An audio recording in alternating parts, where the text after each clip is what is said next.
I think I get everyone back. Okay, so let's start. Chắc anh nói giới thiệu bằng tiếng Việt trước nha, cho nó đỡ đỡ ngại.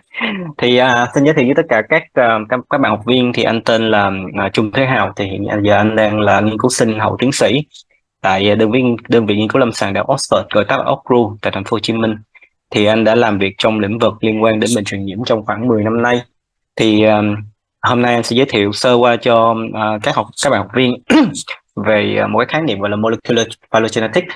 Thì anh cũng biết là lớp mình đã học qua một cái khái niệm về molecular epidemiology, về dịch tễ học phân tử, cho nên là hôm nay chắc anh sẽ không nhắc lại cái chuyện đó, nhưng mà chúng ta sẽ đi sâu vào một chút xíu về một cái phương pháp gọi là về di truyền học phân tử, gọi là molecular phylogenetics.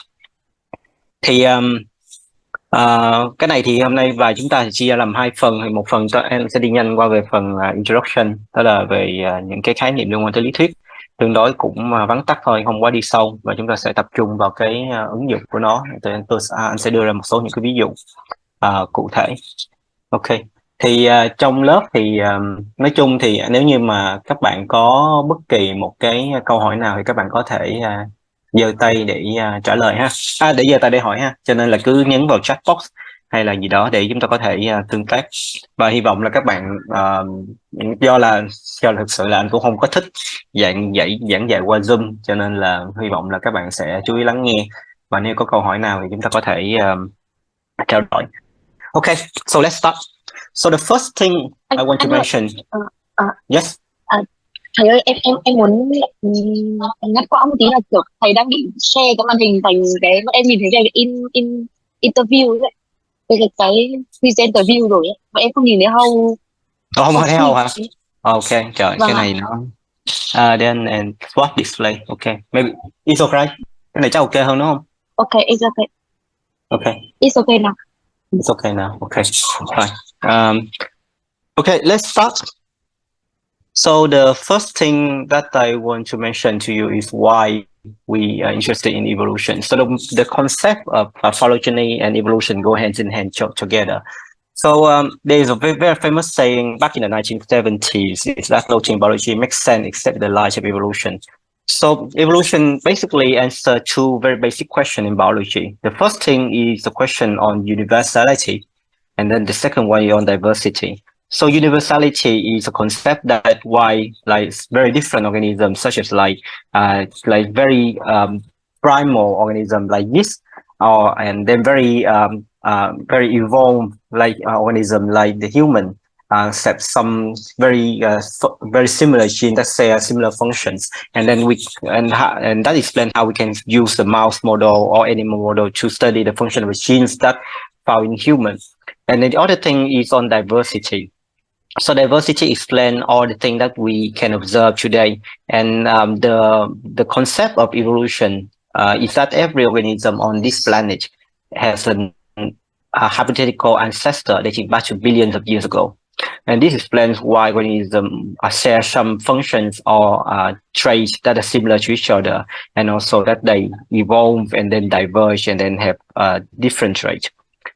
Okay, so just want to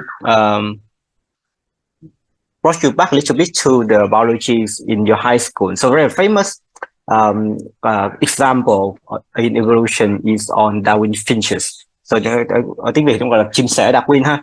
Thì all Darwin finches. So the concepts go by this. So there's a proposed ancestral species of these finches, and because of different adaptation to different lifestyle and food sources, the finches evolved to have different beaks.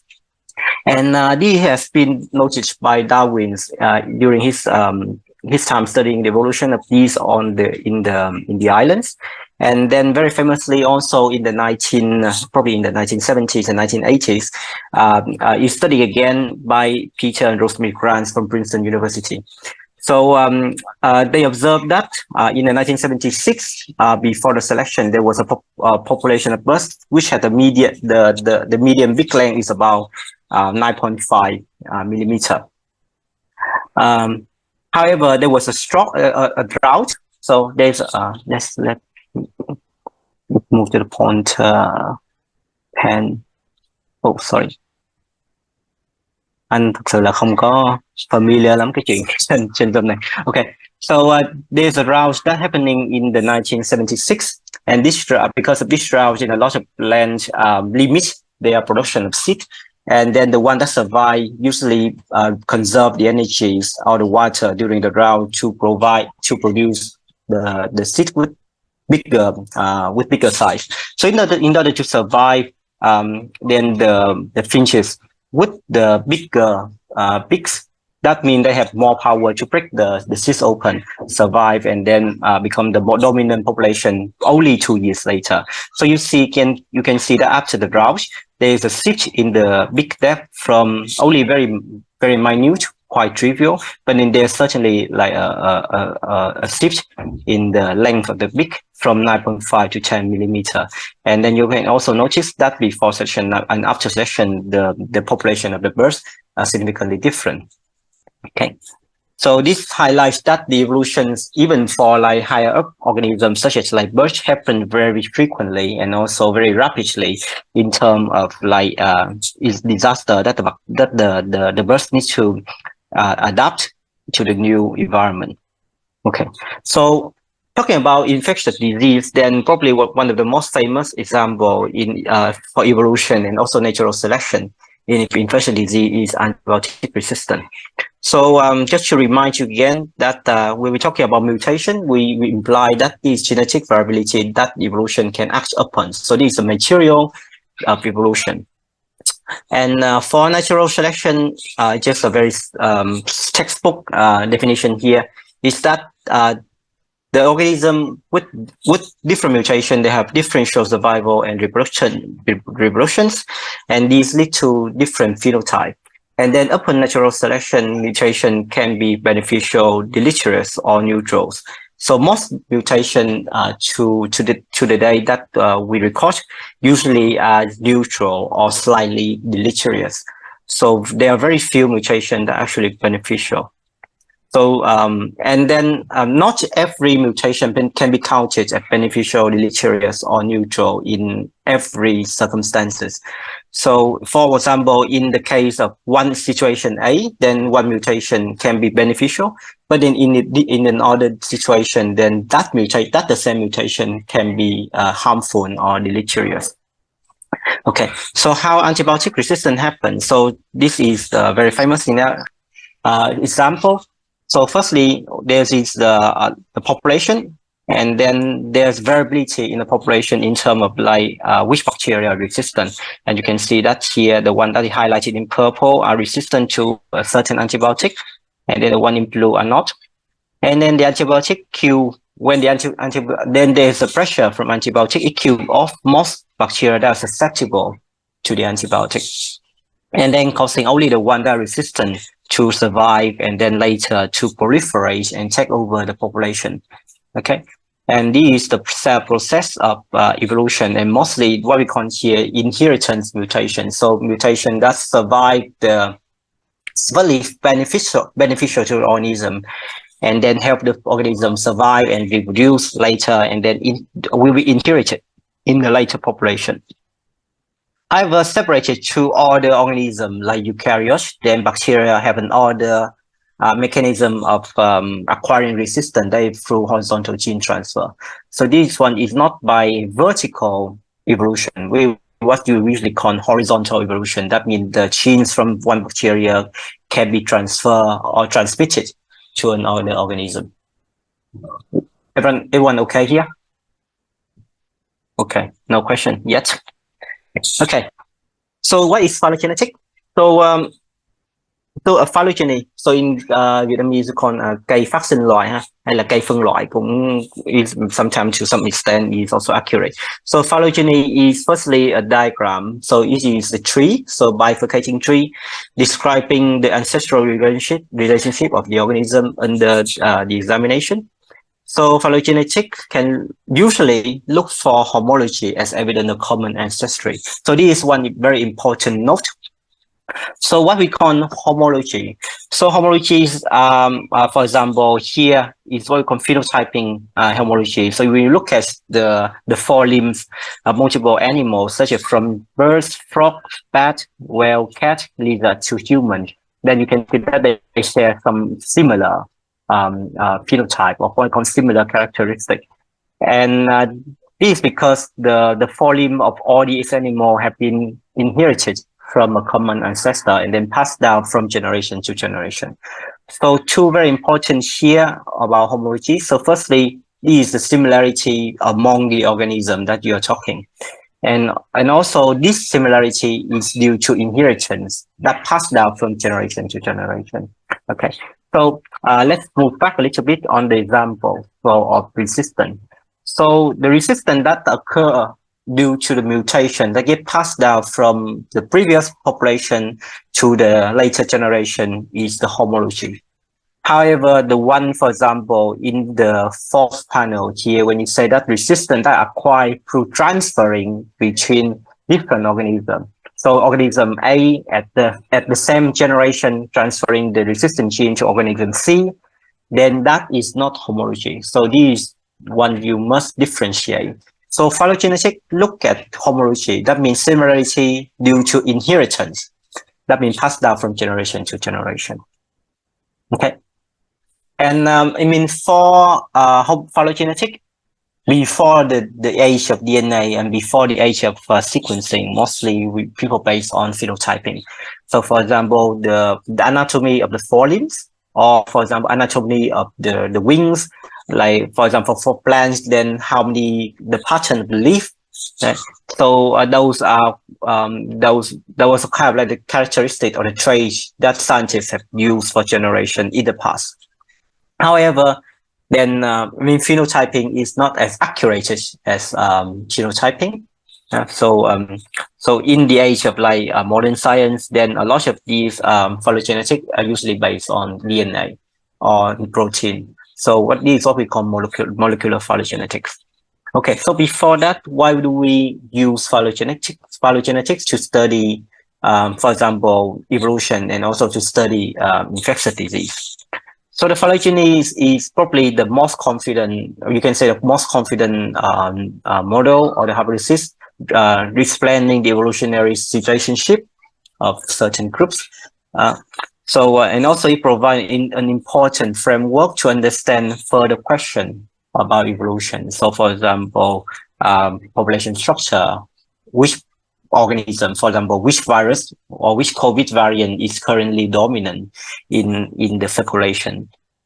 The question about co-evolution. So for example, if let's go back to the example of COVID.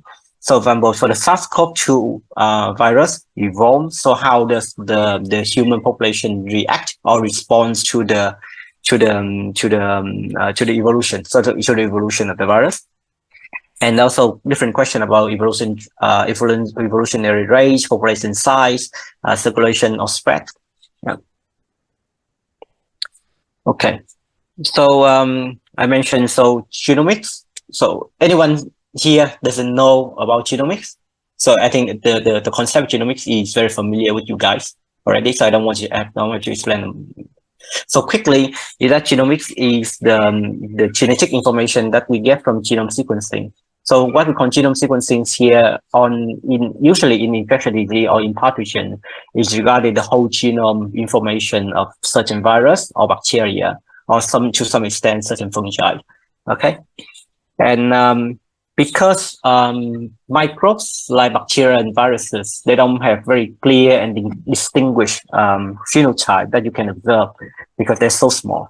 You cannot differentiate like SARS-2 and SARS-1 virus just basically looking at it because it's just not possible.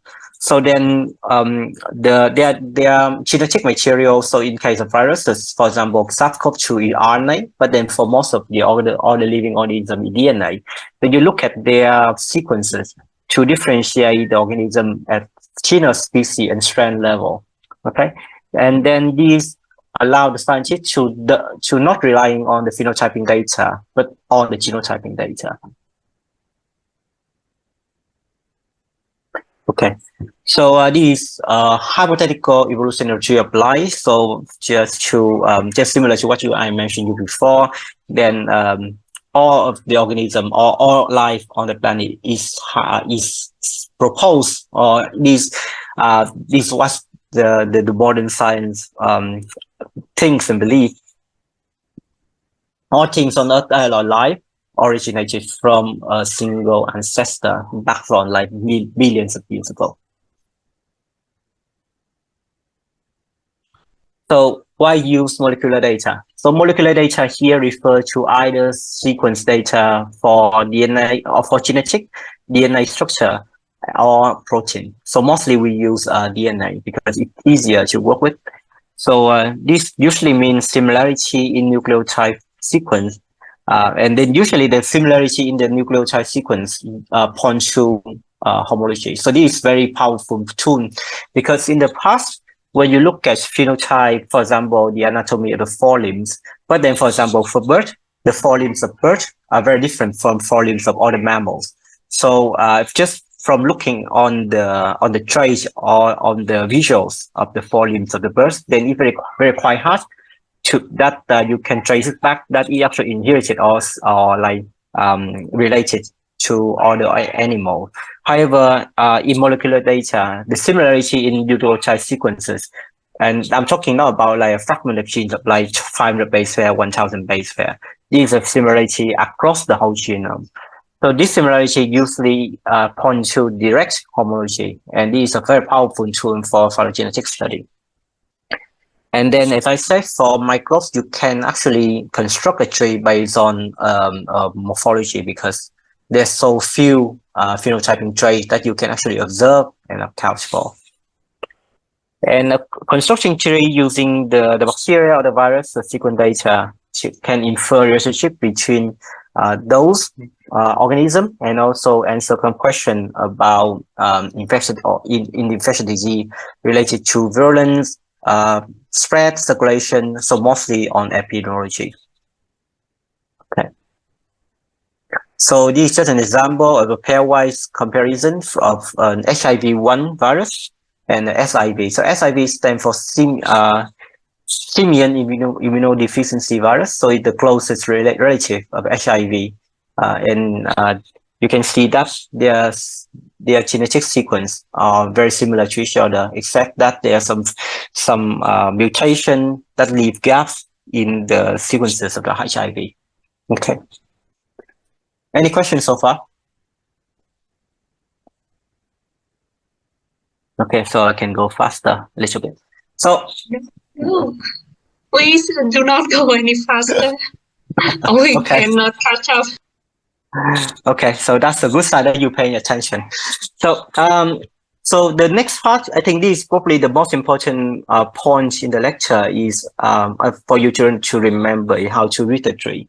So the purpose of the lecture is not for you to how to construct a tree. You need more time to do that. But I want you to take home that the information how you can actually read and interpret the tree. Okay. So some terminology first. So firstly, we must differentiate between mutation and polymorphism. Okay, so mutation and substitution. So they are mostly the same thing, but in the context of phylogenetic, they mean different things. So mutation or polymorphism are like let's say a mutant allele that arise in the population, and this mutant allele can persist or disappear in the later population.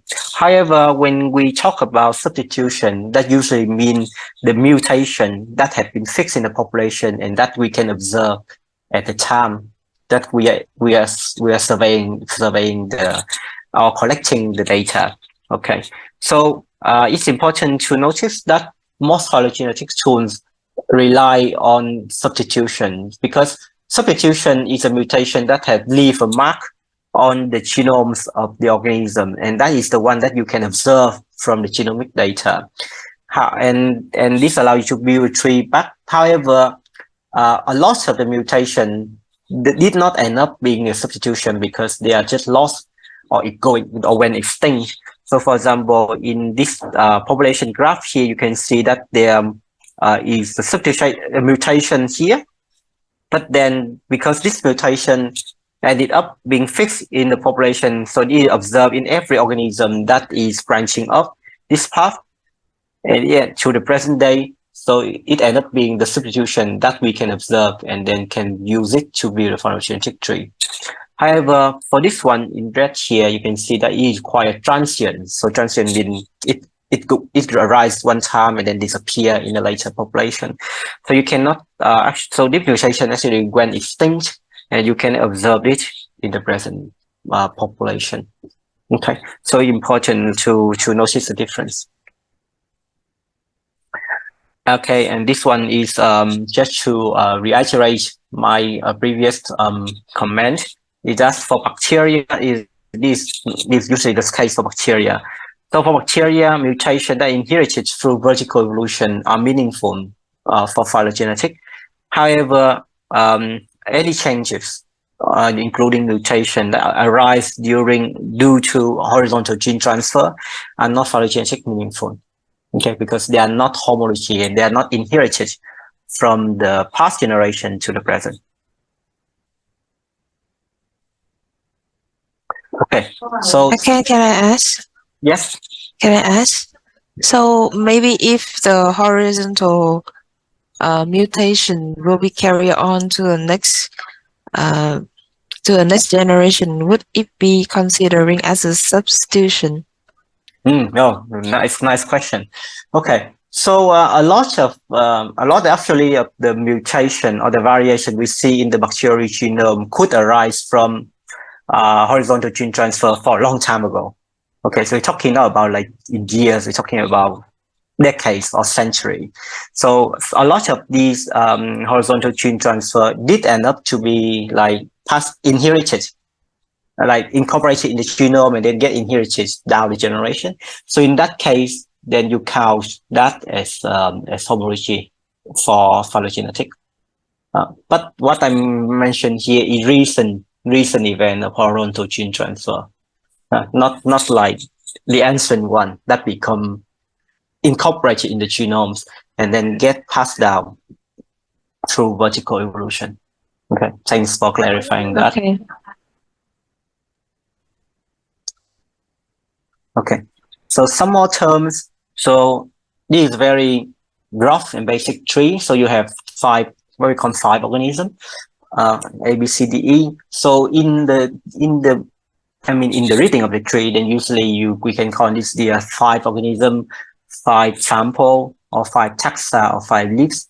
Okay, so the tree must have the leaves, or we can usually call it tips or taxa. Okay, they mean the same thing. So these refer to the samples or the organism that you have the information. So these are one that you actually get the genetic information out from your collection. So A, B, C, D, E are the actual strand, the actual isolate you have in hands. Okay. And then the tree also must have the branches, and these are usually the horizontal. So usually the horizontal branch that leading from the different nodes into the leaf. And then apart from the leaf, what we have the node here. So we can call it node or internal node. So each node represents a hypothetical ancestor of the taxa that like inherited from it. Okay, for example, this node then is a hypothetical ancestor of taxa B and C. And then there's a very special node that sits at the base of the tree, or we call most recent common ancestor, or MRCA. So this one is the hypothetical origin or hypothetical ancestor of all the taxa that you are looking at.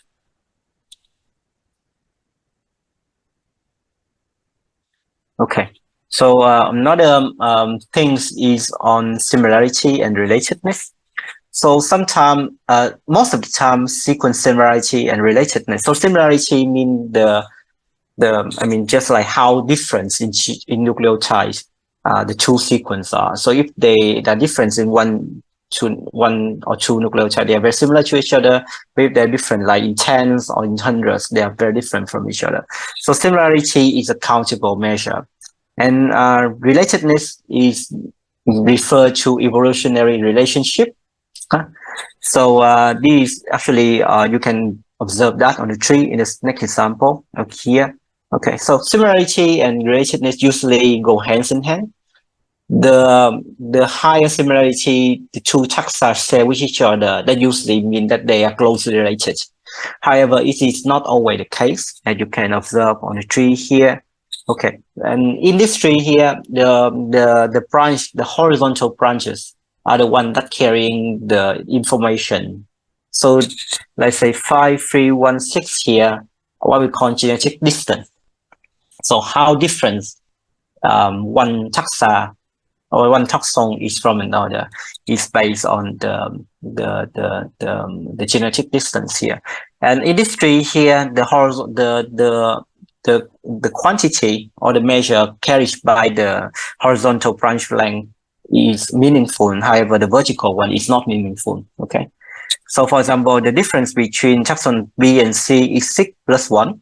So that is 7 total differences. And between B and A is 6 plus 1 plus 1. So that is 6 plus 1 plus 1 equal to 7. Okay. So the taxon between B and D, so how many difference can you observe?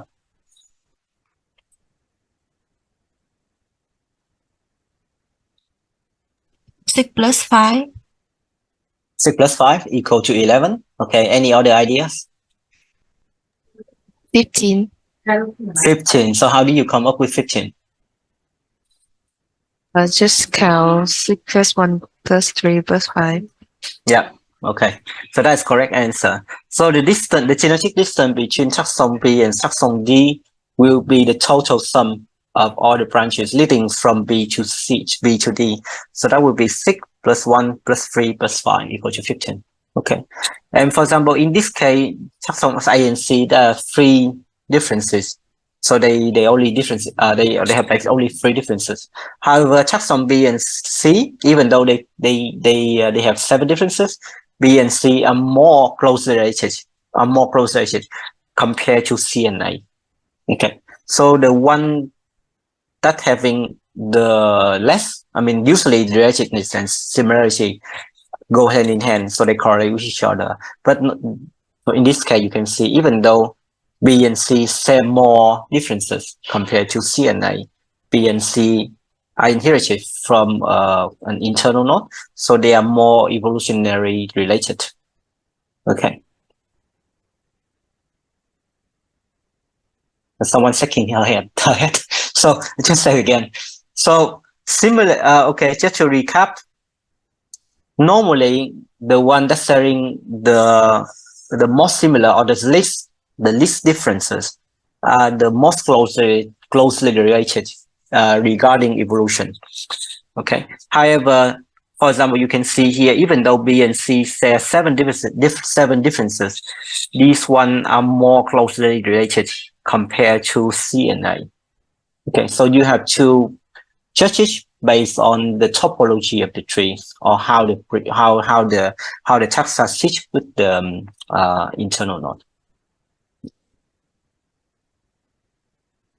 Okay. So you're saying even though they have more differences, but they are closely related? Yep. B and C? Yeah. So Can closely you say again related. about the... Yeah, just Yes, finish your question. Can you distinguish again genetic distance? So genetic distance. So genetic distance is the value that you use to draw the tree. So the branches here mean genetic distance. So genetic distance is like when you compare two, let's say B and C, when you compare two genetic sequence from 2 organisms, you can count how many difference they have in pairwise comparison, similar to the HIV and SIV sequence that you observed previously. Okay. So that means genetic difference. So the one that you get off from comparing the genetic sequence. However, the differences do not always point to evolutionary relatedness. Okay. Because, for example, taxon B here, there can be some interesting mutation that happen here that allow the taxon B, only taxon B, to mutate faster And when it mutate faster, it will accumulate mutation more. And so then this can explain why this taxon B have like more differences compared to taxon C. Okay. The bottom line is that when you compare evolutionary relatedness, what we call closely related or not, you compare it based on the topology of the phylogenetics, not on the exact genetic difference. Okay. I mean, it will be clearer down the line. Yeah, but this is a special case because mostly similarity mean relatedness.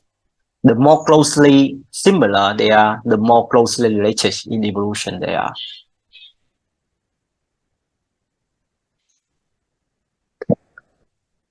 Okay, so the next concept is about rooted and unrooted tree. Okay, so for example, I have trees here with 4 taxa A, B, C, D, and you can see, for example, for tree 1, you have A that is more closely related to B, C more closely related to D, tree 2, A more closely related to C, B more closely related to D, and then tree 3 goes on and on. So you can see that for the number of taxa, for example, if you have like 3 taxa, then the number of possible in rooted tree is 1. For 4 taxa, for like the case here, the possible number of unrooted tree is 4. Oh, sorry, is 3. And then if you increase the number of taxa, the possibility, the probability, I mean, the number of unrooted trees increase more than exponentially. So it increases very fast. So to like, if you have like 30 taxa, the number of unrooted tree probably like larger than the number of molecules in your body. So 10 to the 36. Okay, so this creates a very difficult task for phylogenetic because you will not know which tree is the best one or which tree is the most likely one if you search all over the tree space. Okay, because they have like 10 to 36 tree even only for 30 taxa. So one thing is that unrooted tree tell you the similarity among the taxa. However, it does not tell you any information about ancestry or origin. Okay, so for example, A and B is more closely related here, C and D more closely related here. However, you will not know which one branches off first. Okay, so I will show you an example later. Okay, so and then another concept is rooted tree. So rooted tree infer the evolutionary relationship. So in order to infer evolutionary relationship, you require a rooted phylogeny. Okay, so you need to define where the MRCA, where the root actually is located. Okay, so for example, in this one, we have an unrooted tree, let's say here. And if we identify that the root is on here, we pull it down. And you can see that here, then evolution happened as this tree is that A branch it up first. And then B, the ancestor BCD diverge later, and then diverge into B, and then C and D is the most close related, compared to the present. However, if you identify that the root is here, then it brings you a different story of evolution. In here, you can see that the ancestor of A and B, and then the ancestor of B and C branches off first, and then create those 4 taxa comparing to this one. Okay, so those two unrooted trees share the same information about the relatedness of C and D and A and B. However, if you depending on where you put the root, that can change the perspective on the evolution. Okay, so one very important task in phylogenetic is to identify the most probable. We cannot say the most correct because we don't have a time machine to travel back to like decades or centuries ago just to know which one is actually the most correct one. But we have to find the root that is most probable. Okay, so both two rooted trees are technically correct, but they give us very different evolutionary story. Okay, finding the correct one, the most probable one will be a different task. A very interesting and difficult task.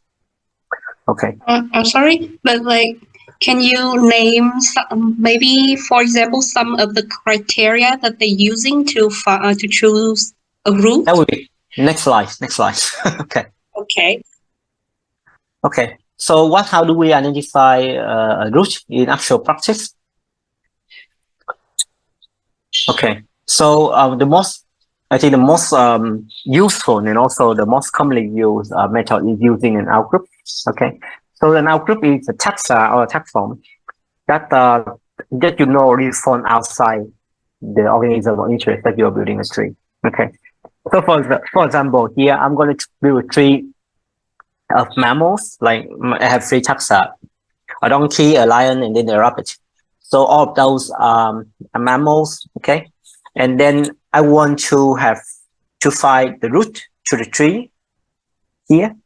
So the tree that I'm interested in this tree. However, in order to identify the root for this tree, then I will include an outgroup. So for example, an outgroup here is a taxa, an outgroup is let's say an organism that is as closely related to this group as possible, but also you know already that found outside this group. Okay. So then we choose the bird. Okay, so bird is the most closely. Oh, this give my tongue a hard time. A most closely related cousin of the mammals, and then we use this as an outgroup for the tree and mammal here. So by using an outgroup, you can identify the root for the tree that you're interested. Okay, and this usually require prior knowledge. So for example, if I'm going to build a tree for a whole population of E. coli on this planet, what would be the ideal outgroup that I will use? Anyone here familiar with microbiology? Yes. Yeah. So let's say I want to build a tree for all the E. coli, like E. coli diversity on this planet. So what would be the ideal outgroup that I will use? Maybe Bifidobacterium. Bifidobacterium. Why do you think that? Because the Because you think they are different. Is it? actually I read a journal this a couple days, and like E. coli in the Enterobacterium, and so they use like Okay, so E. coli. Yes, thank you. So E. coli is belong to the family called Enterobacteriaceae. Okay, Bifidobacterium belong to phylum, a totally different phylum called Actinobacteria. Yeah, okay, so they are very different. So one E. coli is gram negative, Bifidobacterium is gram positive. They are like very different. They have like millions of years apart. So the problem you're using Bifidobacterium here, let's say these are all the E. coli, and this one is Bifidobacterium, and you would imagine that the outgroup, the branch length for the outgroup is very, very long, because those two diverge from like millions of years ago. So they are very far apart. So it is an outgroup, but it's not ideal. It's not like the best outgroup that you can choose, because it's just so far. I mean, evolutionary speaking, they're so far from each other. Okay. So what would be a more suitable choice? Anyone that familiar with microbiology, gram-negative bacteria? Oh, you didn't have time to ask for your majors in the beginning. I will call random name. So Miss Nguyễn Phương Anh.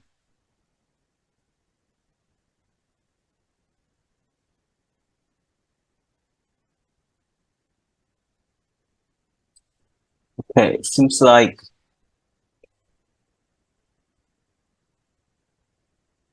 Miss Sao Mai, do you have any other ideas?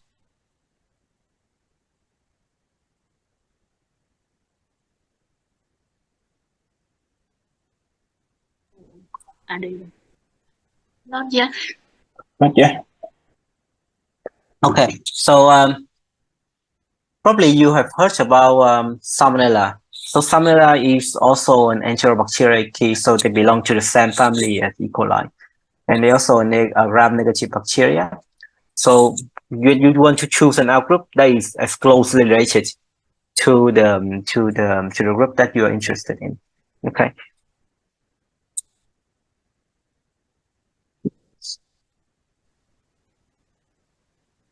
Okay. So another way to choose an outgroup is what we call using midpoint midpoint routing. So midpoint routing is basically is a default setting of many software, and it routes the tree as a midway point between the two most diverging or two most distant taxa. So for example, in this tree here, you have A, B, C, D, and then the distance between A and D is the furthest because 10 plus 3 plus 5, so 18. Okay, so midpoint routing means that from the longer distance between those two most distant taxa, you identify a midway, a midpoint, and then use it as your hypothetical route. This one is the default of many software, but unfortunately, in many cases, it is wrong.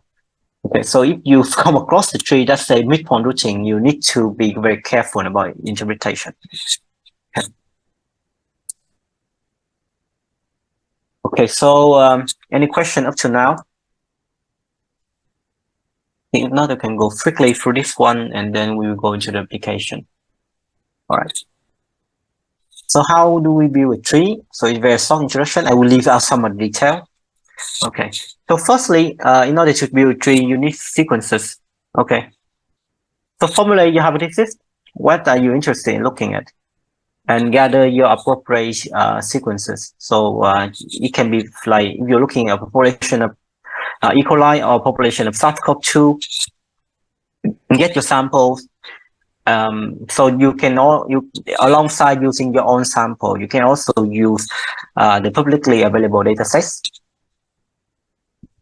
Then align your sequences. So this one is usually the most important part because aligned sequences allow you to firstly identify the bases, the nucleotide that homologous, no, that are homologous. Okay, you run some tree, determine your evolution model, and then you run the more trees, and then determine the trees later. Okay. Okay, so for example, in this data set here, you observe data at time 0 is here. Very simple. So what you want is a tree that tell you the evolutionary hypothesis at those time points. So T7 being the most common recent ancestor. And then what the tree does is calculate back how probable each mutation occur. Okay. And then gives you, and possibly also gives you the most probable sequence for your ancestor. Okay, so one of the important things in building tree is DNA sequence alignment. So this serves as your input for lots of methods that use for phylogenetic reconstruction. So the purpose is to pinpoint homologous nucleotide. It can be easy or can be difficult. So in the easy scenario, what you can see, you have 5 taxons here. They are very similar to each other. You can see they share mostly identical nucleotide. So each taxon here is a sequence, and then what we call here at each column here represent a site that are homologous. Okay. So for example, this side homologous, all the G's here are homologous. That means they are inherited from an ancestor, and similar for this one. Okay, so alignment based on the similarity that the sequence have, you can quickly pinpoint out the difference. However, there are more difficult situations. For example, in this one, where a lot of mutation not only occur during due to point mutation. So a lot of these mutations can be insertion and deletion, and this creates problem because you cannot know which is actually the most probable correct one. Which one is the most correct one? So there are multiple different algorithms to correct or add penalty into the alignment. I will not talk deeply about this, but just to give you a flavor that sometimes, especially for virus, especially for virus, DNA alignment is the most important step in building a phylogenetic, because garbage in, garbage out. If you don't control for your input, then you cannot rely on your output. Okay. Okay, so this one. So let's say for the so the next step is estimating the genetic distance. So as I mentioned, genetic distance is you just basically count the differences when you have the alignment. So for example, from HIV and SIV, if you already align those two sequences, you can easily count the red part, which is the red or the red column, which is the differences the two sequences have. However, for example, multiple substitution can at a single site can occur, because here, for example, you only observe, let's say A and T here.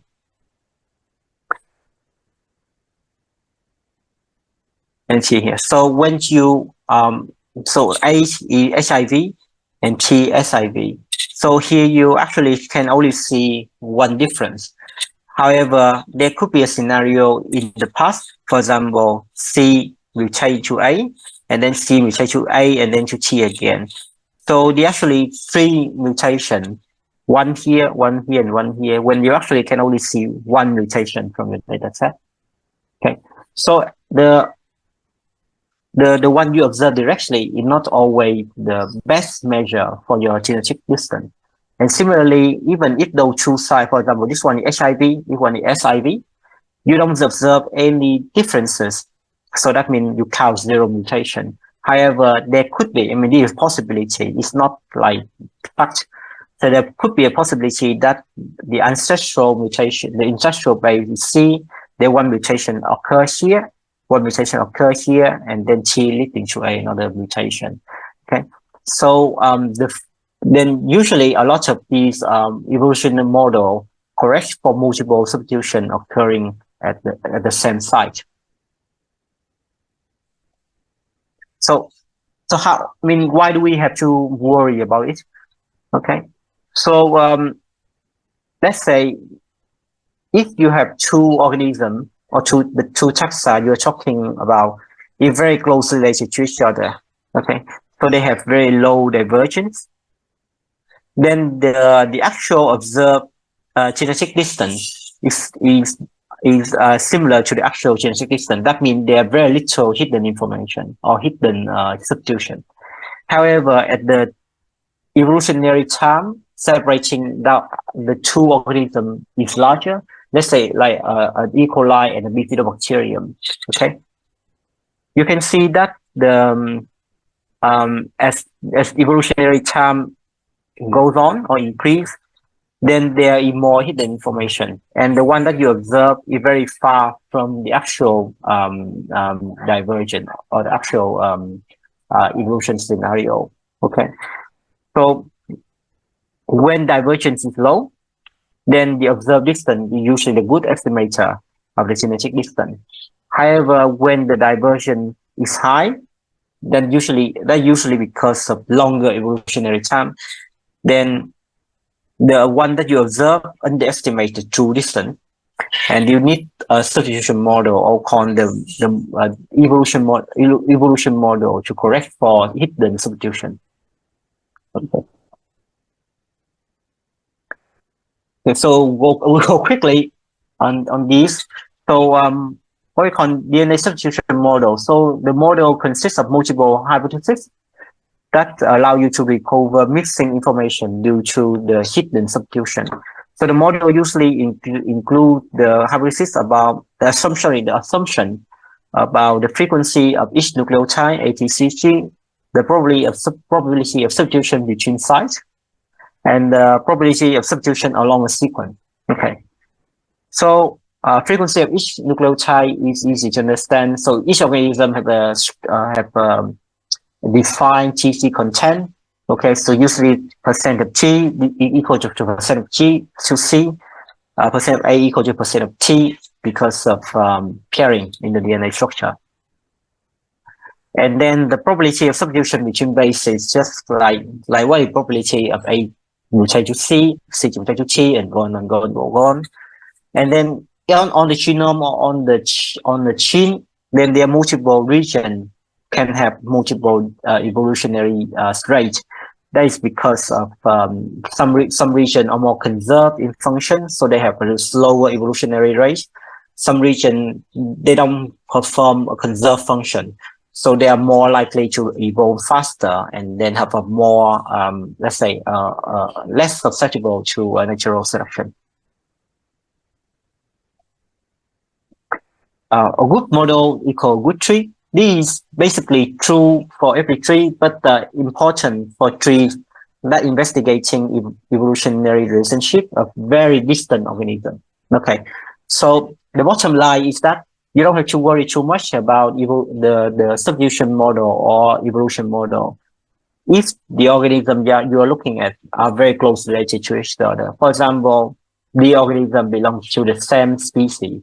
Let's say I'm interested in looking at like evolution of SARS-CoV-2 during the last 2 years, because all the SARS-CoV-2 have only arrived from like 2 years. They share very the very short evolutionary time frame. Then usually the mutation that you observe is the one that already occurred. Okay, so the one you observe the actual already contain enough or actual information. So in that case, there's no need for a very subtle evolutionary model. However, if you're looking at evolution of like between animals and between plants, it's like let's say between mammals, birds, and frogs, they span evolution time frame very distant. So then that would need a very good evolutionary model to correct a lot of hidden substitution. Okay. So the evolutionary model could be simple into complex. So the most simple one is that the True-Cantor model, and then the most complex one is the general time reversible. So you can say easily that in the most simple one, then the frequency of all bases are similar to each other, A, C, T, G, and then the frequency or the probability of mutation from A to C or C to G or from between all sides is similar. So they only have one alpha. Yeah. However, in the most complex one, then the frequencies of each nucleotide bases here is different. And also the probability of substitution between these sides are all different. Okay. So this one is the most simple model, and this one is the most complex model. So in practice, usually when building a tree, people usually use the most complex one, because the most complex one accounts for every possible hidden information. In the past, usually people avoid using the most complex one because it takes a lot of time to compute or to build a tree. But then because the development of software and also computing power, then usually it is not a problem anymore. So the most complex model, or the general time reversible, or in short, in the GTR model, is the one that you can see is the most used model when building phylogenetic. Okay, I'm going to skip quickly to this part. Okay, so even though you have the same sequences here, using different evolutionary model, then they correct to certain degrees of hidden information. Then the genetic distance between those two sequences can be different. So the one that you observe is 0.4, for example.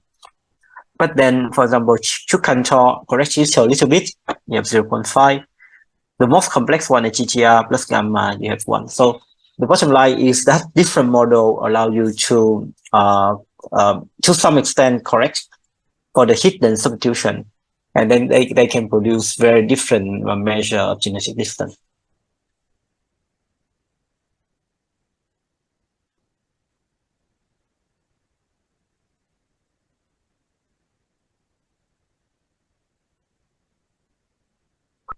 Any question up to now?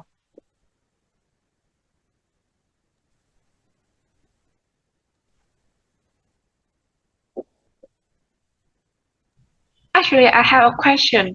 Yes. When I building a phylogenetic tree, I think it is very difficult to choose the right method, the right model. So, do you think that I usually use the Kimura too? So, do you think that is good enough, or I have to use the general time reversible model? There's a certain software that allow you to, that allow you to like choose what we call the most probable evolution model. And also, like I said, if you are looking at evolutions of very different taxa, so taxa that belong to that have like evolutionary time separating them very far. Like you're not looking at within the species, you're looking at like between different species. The evolutionary model is quite important. And I'm afraid that the K2P, the Kimura 2 parameter model, is not as suitable as GTR. You can check using some model selection. Let's say, I don't know if you're familiar with a software called IQ32. So IQ32 is very user friendly, and it performs one function of it is to look at for the software to look at the sequence and of the alignment and to choose which is the most probable evolutionary model. Okay. And that could be a K2P, that could be a true control, or that could be a GTR, depending on your data set. And like I said, if you don't compare taxa from different species, then usually it's okay. It does not matter like which model you're choosing, because usually those models only produce very slightly different interpretation.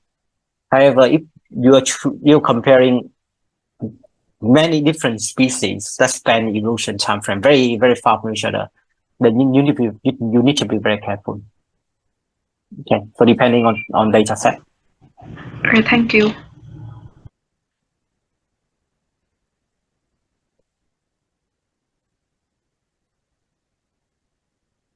Okay. I will go quickly on the tree building methods. So these are technical. I just want to introduce you some technical terms, and then we can go into the application, which I think was more interesting for you guys. Okay. So tree building methods, usually we have multiple, that boiled down to like 4 different methods. So the first one is called maximum parsimony. Okay. So this one doesn't include any explicit DNA evolution model or accounting for hidden information. So what it does, it look at the sequence that you have, and then determine like the most possible tree is the one that having the smallest number of changes.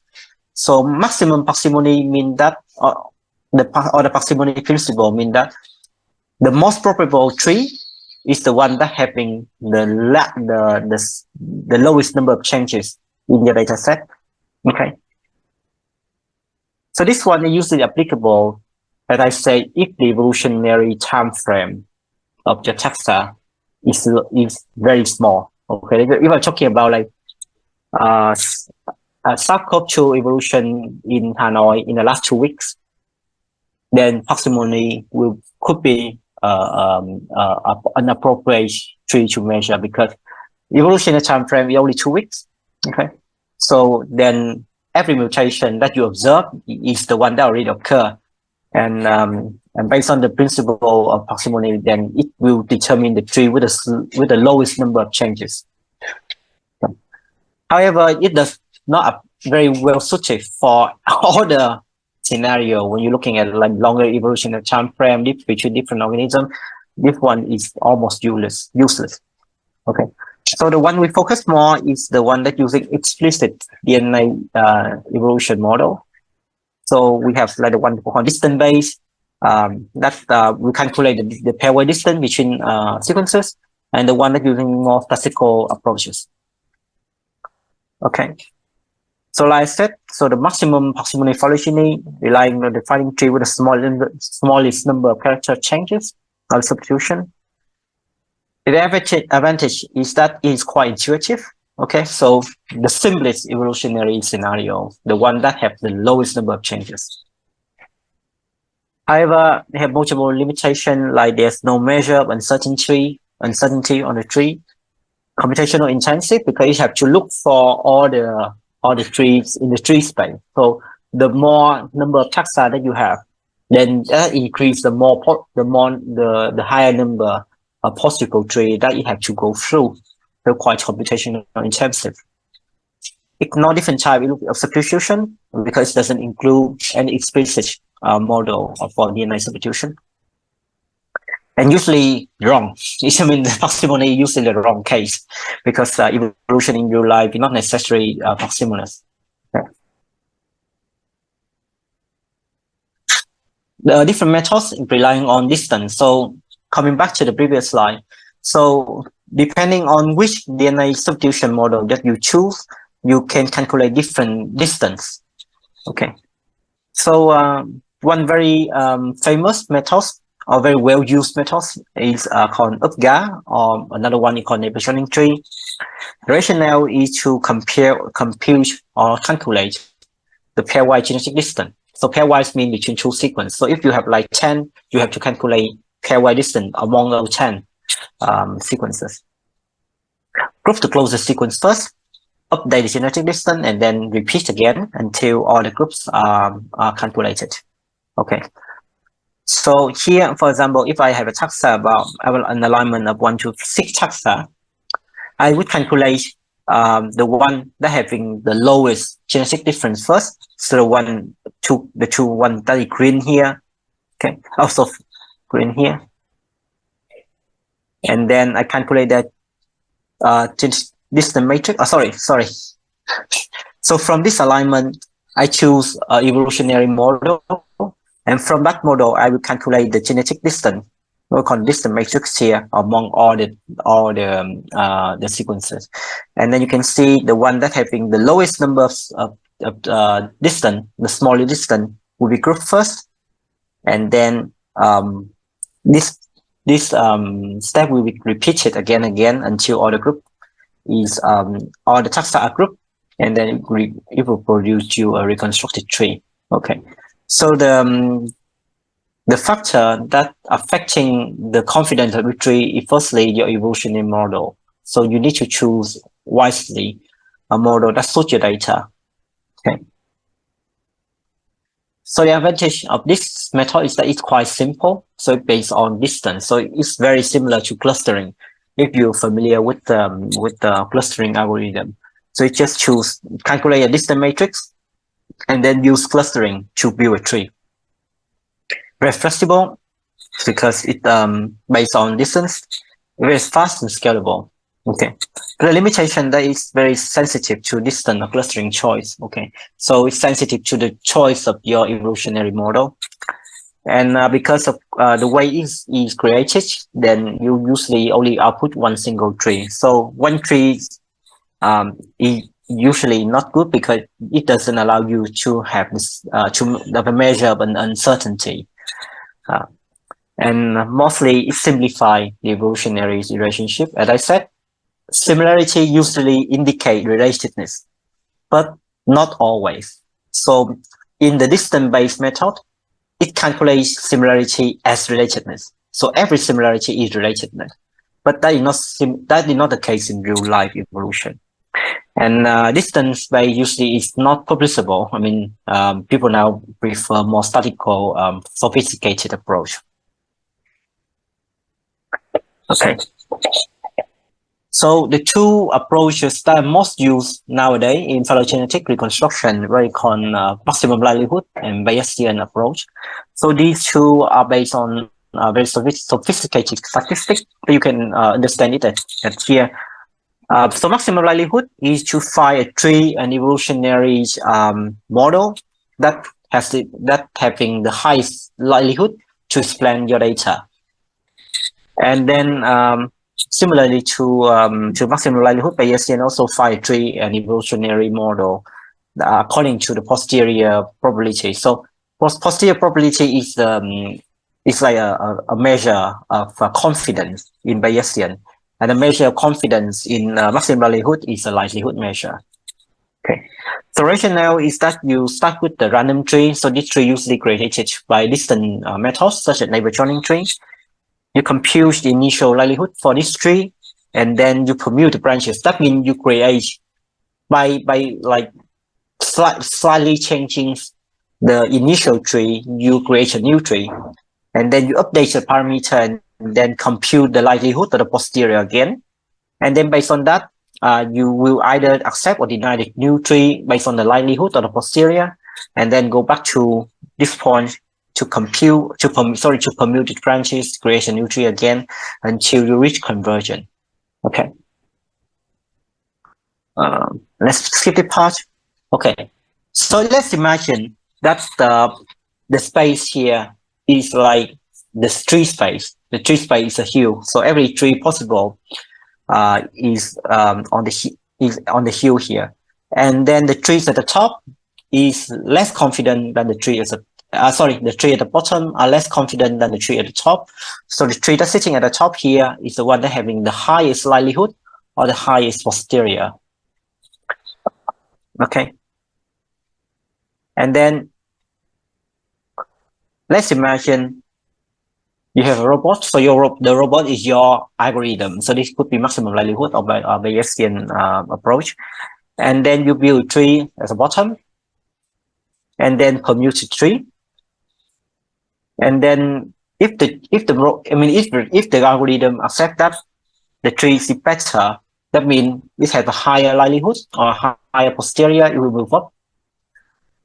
Okay, you repeat this step again, and then move up. So when you repeat the step enough in a sufficient iteration, then you will increasingly having a tree with higher confidence, I say. So every step, every tree that is just having a lower likelihood, then the algorithm will deny, and then until you reach to the top of the hill, that means you have the most confident tree. Okay, you can imagine this way. Okay, that's good. And then usually you repeat this many times. However, one of the problem is that we call the problem of local optima. So very dependent on where you start on the hill, then the algorithm or the robot can be stuck into one geography. So for example, if you start a robot here, it can have a more tendency to go up on this hill. And then when you go on top on here, it determines that it's the best tree, but actually it's just the local maximum where the actual real best tree is on here. Okay, so how do we solve this problem?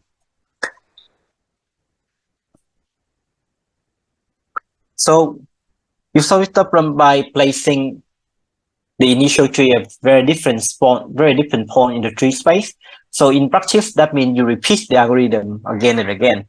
Okay, and then finally repeat all these procedures, and then hopefully the one that having the best tree is the one that having the more likelihood of convergence.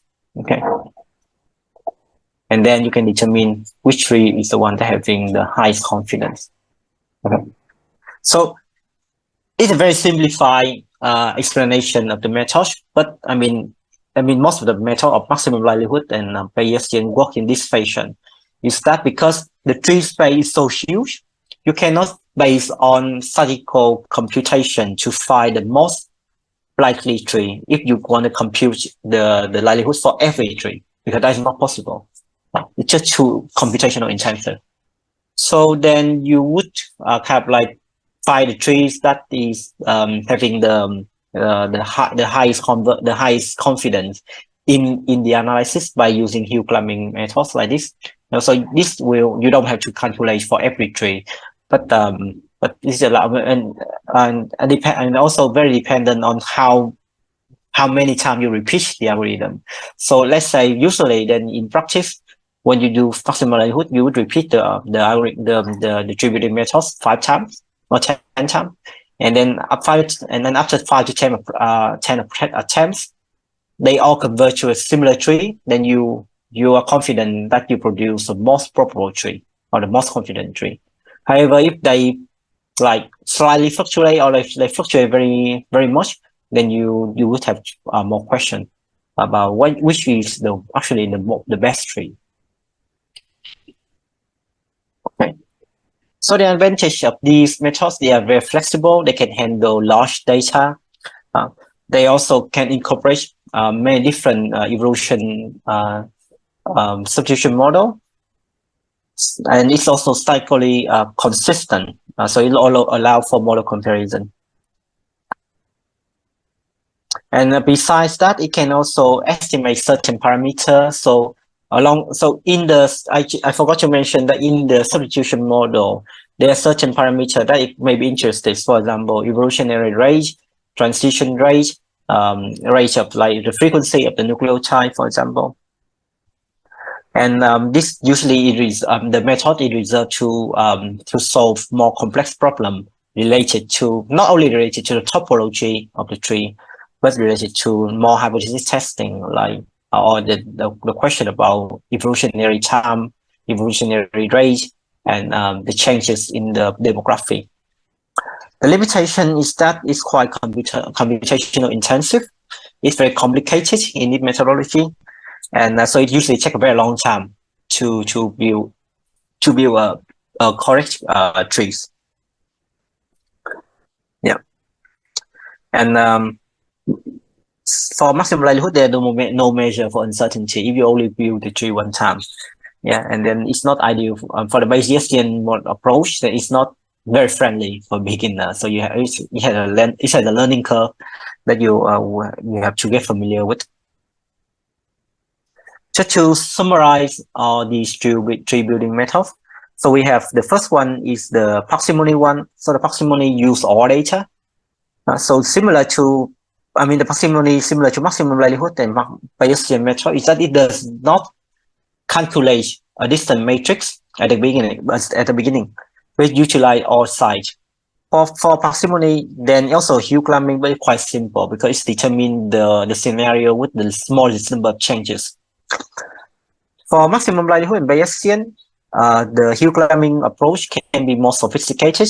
For maximum likelihood, it can incorporate very complex evolutionary model, and for Bayesian, it can even be more complex than maximum likelihood. Yeah, and distance method is a separate part that usually calculates pairwise distance first, and then you very simple search because it's based on clustering, and clustering is very efficient if you have a distance matrix. And then for nowadays, if you read published paper, then most of the trees use maximum likelihood methods or Bayesian phylogenetic.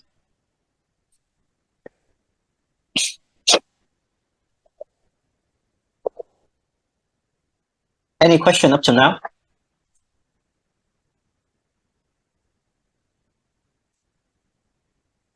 Yeah, I think I lost you guys. You can speak in Vietnamese. You can speak in Vietnamese.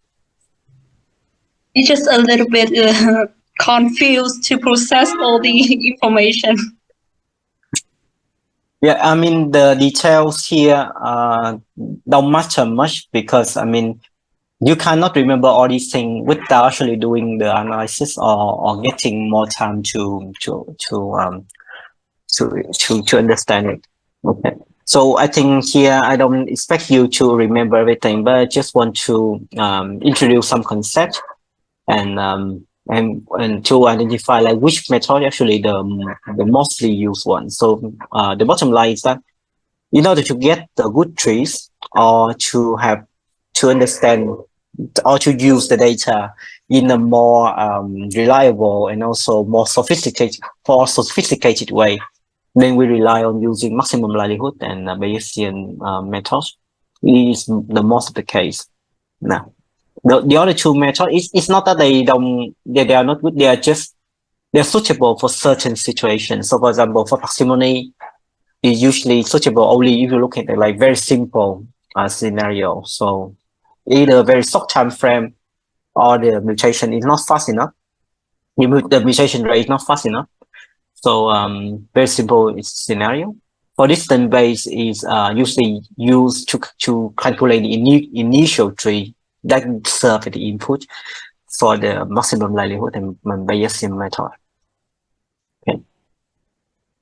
The most important in part of the lecture up to now is how to read the tree, and we'll come back to that in the later part. Okay. So I'm going to introduce the last piece of theoretical, and then we can have a break. Is the last part on bootstrapping. So how much can you trust the tree that you can just build? So given order method, for example, maximum likelihood or distance by method, it allows you to build one tree, only one tree. Okay, so how we can assess the confidence, or how much can we trust in the tree? So there's a method called bootstrapping, and this one is not unique to phylogenetics. So bootstrapping method is used on many different problems, or many different problems. Okay. So the bottom line is to assess the variability due to sampling and conflicting signal, and then to reanalyze the data set. Okay. Next. Okay. Let's say we have a small data set, so more sample size of 5 taxa, and then each column, and then this one, each taxa here have like a sequence of 9 nucleotides, and this is our alignment table. Okay, you can see. So bootstrapping basically is to create a new data. Okay.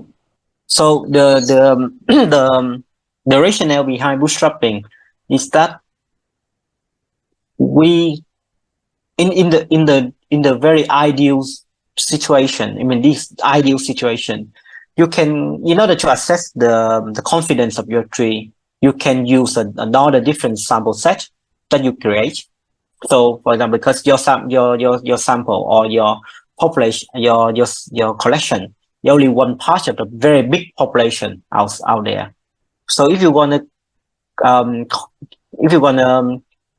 assess the confidence of your samples, then you would collect multiple different other samples in the whole population. So basically, it will repeat the sampling process again, and then from all those sampling process, build phylogenetic tree, and then assess it together. However, that is for ideal situation when you have unlimited amount of money and time, and this is not practical in real life. So bootstrapping allows you to create a pseudo data set, we call it a pseudo data set. Okay, based on your original data set. So for example, here you create a new table that represents your new data with 5 taxa. However, you can see there's a step called permutation with replacement.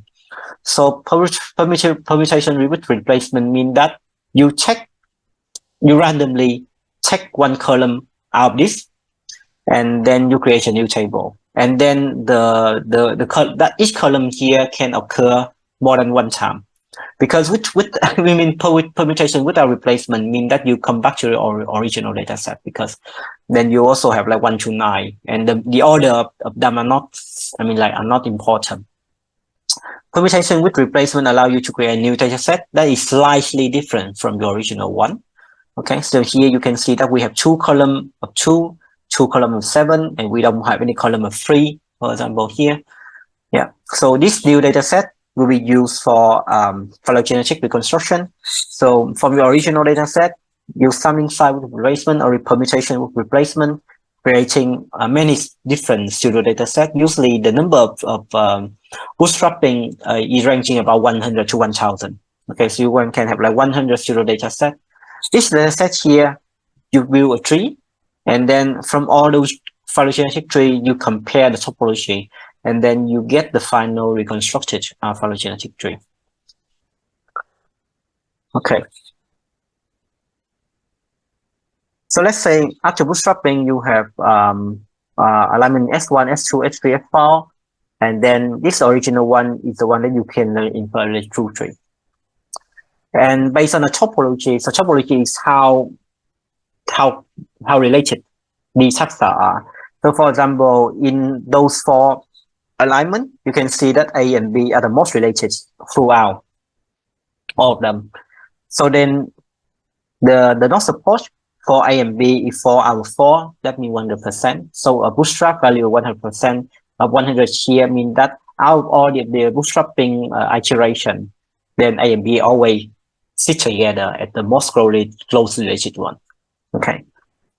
CND, again, CND, you can CND here, CND here, CND here. However, CND are not most related in the alignment 4. But the majority is that CND is still the one that most closely related. So the bootstrap support for CND is 3 out of 4. That means 75. Okay. And then ABCD basically is that there's a common ancestor in all of them. So the bootstrap value of the root is always 100%. Okay. So here you can basically see that you create using bootstrapping, you create kind of like a variant data set that allow you to adjust or assess the confidence of your tree. Okay. So normally bootstrap value under 75 is considered poor, but it also dependent on the tree building methods. So each phylogenetic reconstruction software have their own guideline on how to interpret a bootstrap. Some very classical methods, bootstrapping value under 70 or 60 is considered poor, and over 70 or 80 considered okay or fine. However, like all the methods, consider bootstrapping of larger than 95, we consider confident. So very dependent on the methods. And a tree without statistical support or without bootstrapping is a very meaningless tree because you can't assess whether that tree is accurate or not. Okay. So 2 things from the phylogeny, apart from reading the phylogeny, firstly outgroup. So how people identify the root or the outgroup of the tree, and then secondly, important one, it is like regarding which method they use to build a tree. Did they do bootstrapping? Okay, and are you confident that that's not, for example, A is not related to B? Are you confident that A is related to B in all situations? Okay, so a tree without bootstrapping is a very poor tree, and I'm very unfortunate to say that a lot of the published tree in the literature don't have bootstrapping, and that is very poor. That is very poor practice.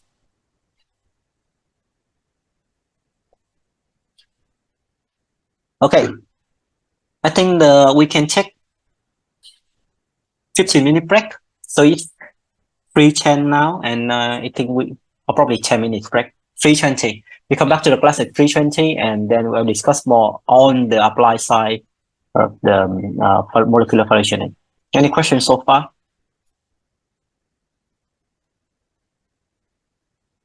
We don't have any question now. I think so. Okay. So if no one had any questions, then probably we can do a small quiz. Okay. So these are the trees of the coronavirus. So actually only for the beta coronavirus that gets published in 2020. So this is from early 2020 at the start of the COVID pandemic. Okay, so based on this tree that you can see here, can you tell me some interpretation, so some understanding you can get from the tree? Anything that you can see from the tree.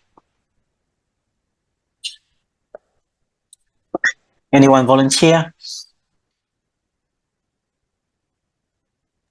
I think the first thing we can see that the Sabecovirus had 3 clades, Mm-hmm.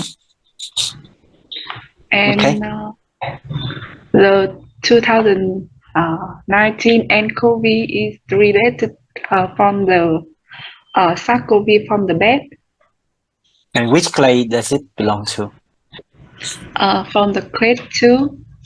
Clade 2. Okay, thank you. So in the 2019 nCoV or the SARS-CoV-2 virus, as they now name it, belong to clade 2 of Sabecovirus, belonging to the genus beta coronavirus. Okay. Any other things? Any other thing aside from the SARS-CoV-2?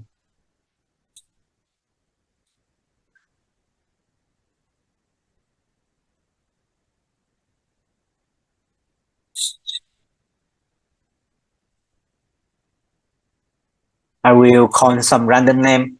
Ngọc Anh. Ngọc Anh, Ngọc Anh, Ngọc Anh. Me? Yep. I think in the tree we can say the owl group might be the Embevovirus Virus. clade. Mm-hmm. And also I think the 2019 nCoV is the most related is the bat cell COVID. The bus SL-CoV. Okay. So firstly about the outgroup. So in this tree, it's not very clear where the outgroup is. So this is the case is that they are not certain with the root of the tree. You can see here because they don't have a point. Usually when you see there's a root, then it's very clear that there's a point of start. But this one, they are kind of like clumped together. So you have this group, the Merbicovirus and the Embevovirus.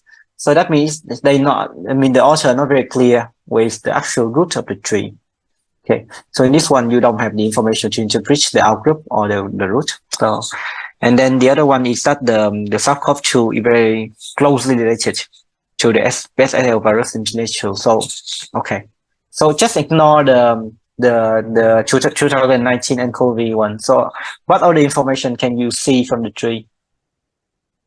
Come on, more information. Let's look outside play too.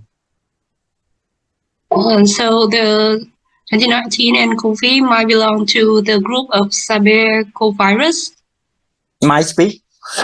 No, it's belong to as Okay. it's 100 bootstrap score. Okay. So it's belong to the Sabecovirus. Okay. So another thing that you notice that the bootstrap value for each branch here, especially the branch leading up to the major clade, is very high, 100. That means it is very confident about the splitting or the topology of the trees.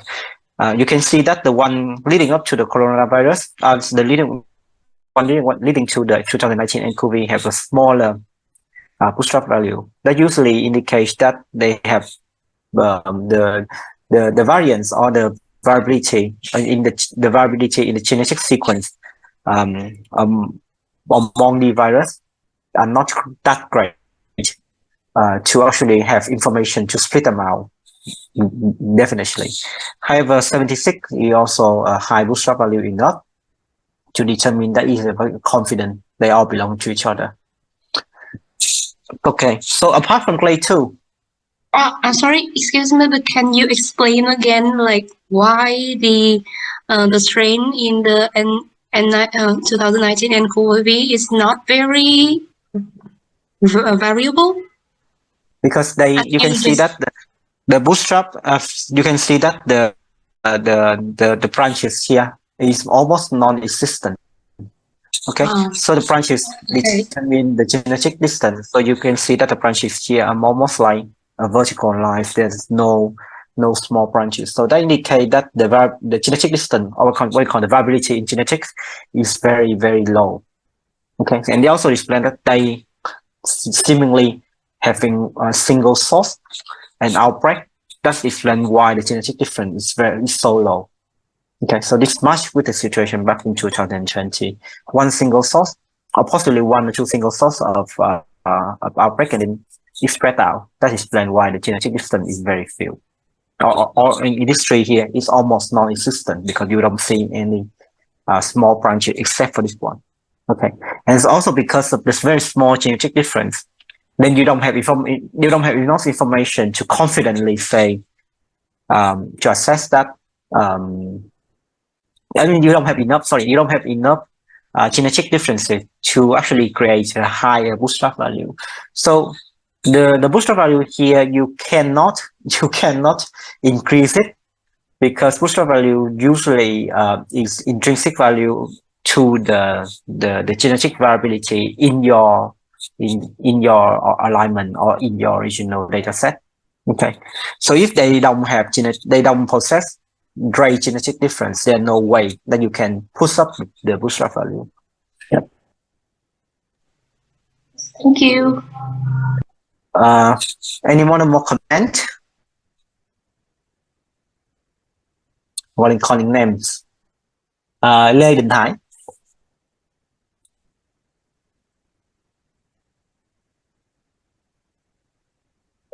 Seems like Mr. Hải not back to the table.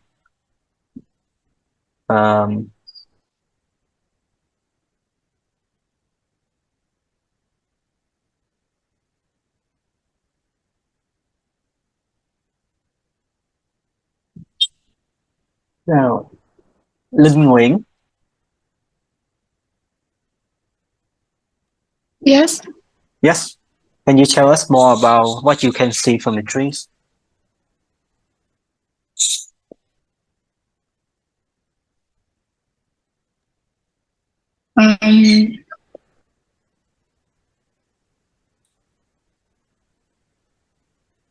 What about SARS-CoV? SARS-CoV. Not 2019 nCoV, the SARS-CoV. The one on the top of the tree.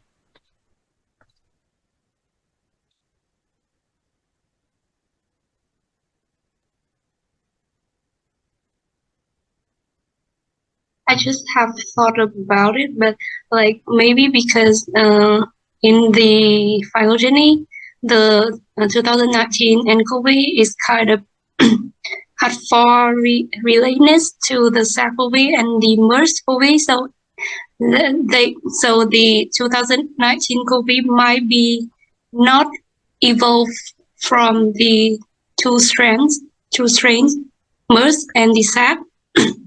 Yeah. Okay. Just to explain this more a little bit, you have you narrowing the right point. So when the COVID pandemic first started in China, people were afraid that it is an evolved strain from the SARS-CoV. So SARS-CoV caused a very large and very fatal outbreak in Asia back in 2003. So that was like nearly 20 years ago. And the strain responsible for the outbreak is SARS-CoV. So the first kind of like SARS is severe acute respiratory symptom coronavirus. However, on the tree here, you can see that the one isolated from 2019 for the pandemic is very far distantly related to the SARS-CoV. So that the one arising in 2019 is a new variant. It's not the one that evolved from SARS-CoV. Okay. So, and also the one is not also evolved from all the severe coronavirus that people have identified, such as MERS-CoV, the Middle East respiratory virus. Okay. Yeah. So that is basically some information. I mean, from the tree, you can see that there's a lot of information that you can get out. And depending on context.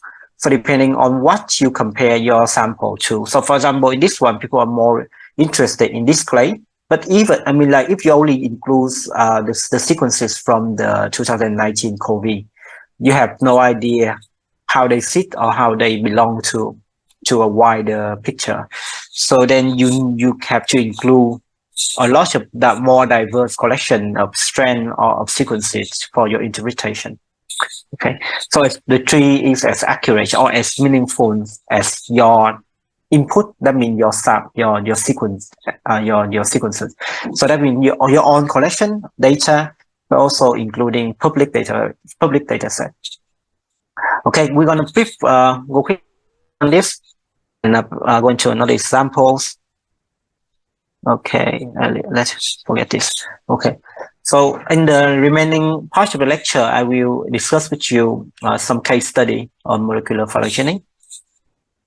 So back to basic. So firstly, your study design.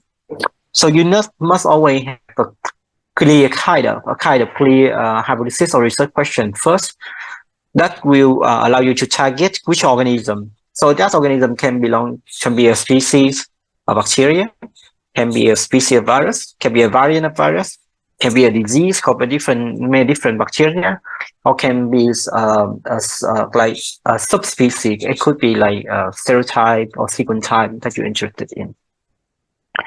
So there are multiple areas that you need to be concerned with.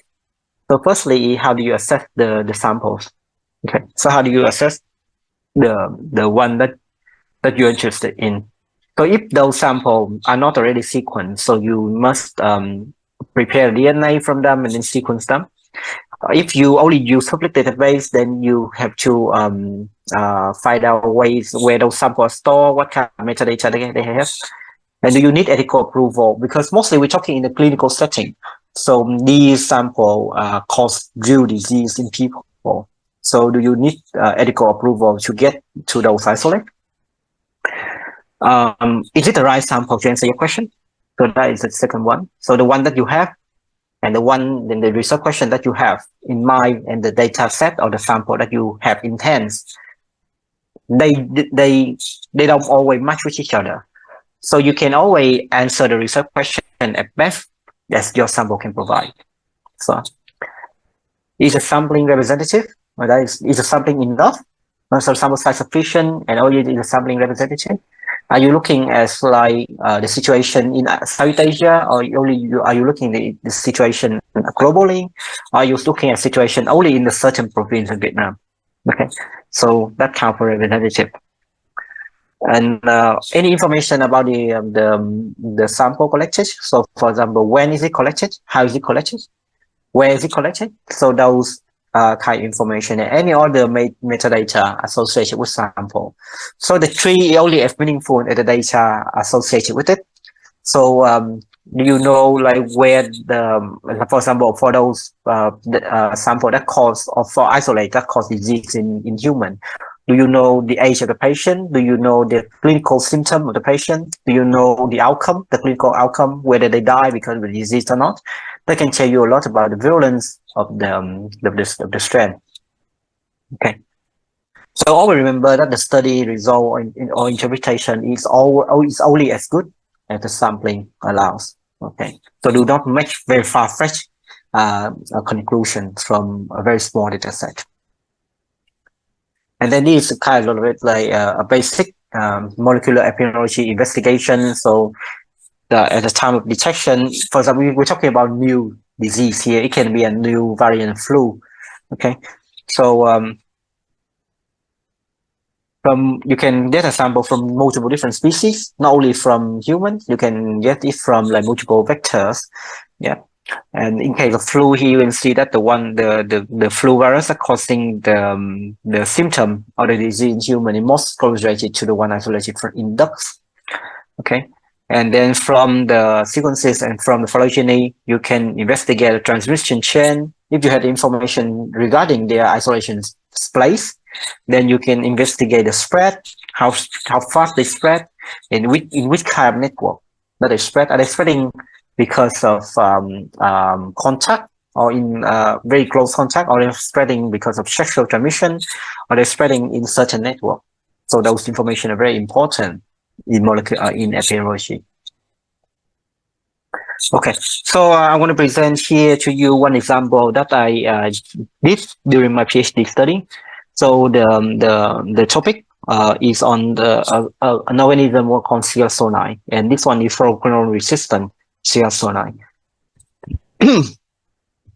So briefly on the bacteria, so the genus Shigella is very closely related to E. coli. So in fact, it's a virulent E. coli, you can say.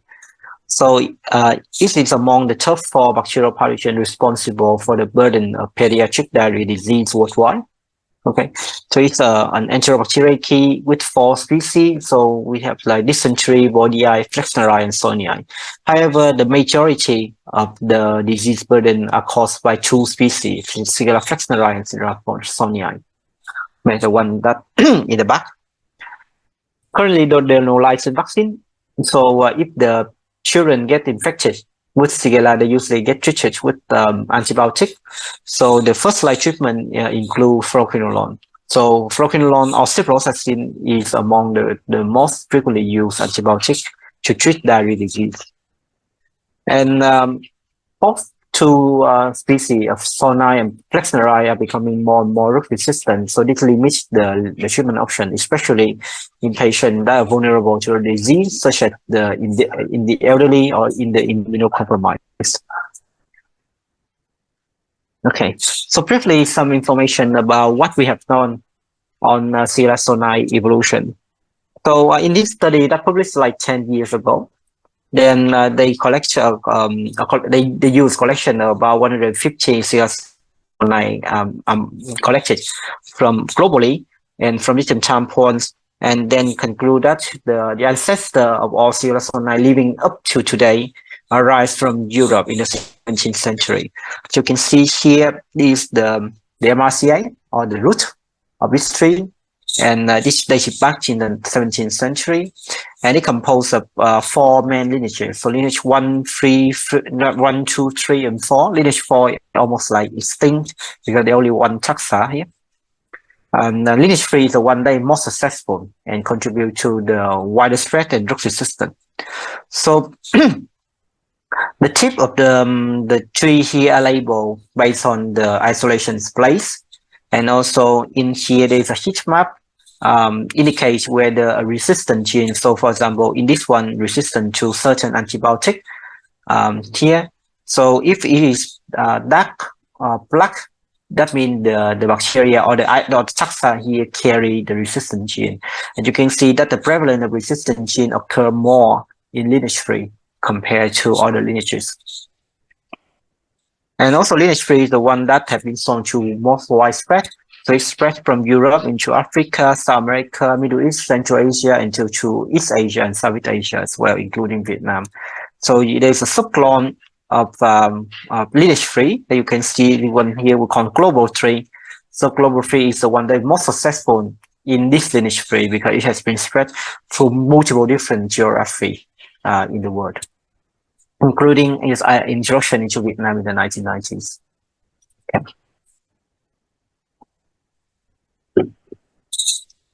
So in our group, about 10 years ago, we published this paper that documenting the evolution or the epidemiology of CLS09 in Vietnam, and basically using sample collected from Ho Chi Minh City in Hue and Khánh Hòa. And what you can see is the one that highlighted in red here is coming from Ho Chi Minh City. The one in pink in cap like purple here from Khánh Hòa, and then the one in blue is from Hue. And sorry. From this tree, you can see that the CLS09, the global 3 wave that was introduced in Vietnam in the 1980s, circulating first in Ho Chi Minh City, and then becoming more dominant when the population is starting to expand in the 1994. And up until 2008, there is a spread. For example, you can see here that the spread most likely from Ho Chi Minh City to Khánh Hòa. So the strand from Khánh Hòa have some similarity, some relatedness to the strand from Ho Chi Minh City. So this usually indicates a transmission event from one place into another. And this like transmission event occurred twice in Khánh Hòa, one in 2008 and another one in 2006. And also similarly, there was one clade that got introduced possibly from Ho Chi Minh City to Hue around 2006.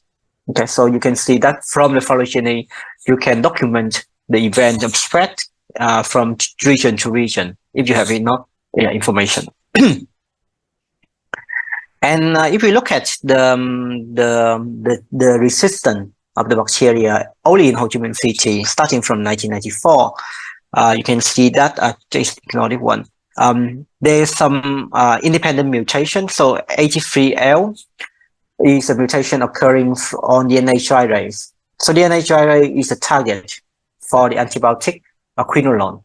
Okay, so quinolone, the mechanism of action of the antibiotic quinolone is that it targets the DNA gyrase, which the DNA gyrase allow the unbinding of the DNA helices during the replication event. So quinolone attached to DNA gyrase and basically stop the bacteria from reproducing. Okay, so that is how quinolone kill the bacteria.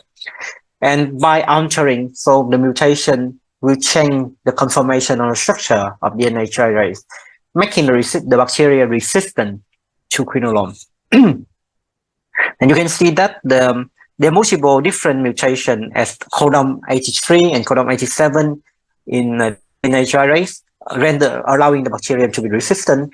And because they happen multiple times in different isolates, so this is usually a signal of adaptation to an antibiotic pressure.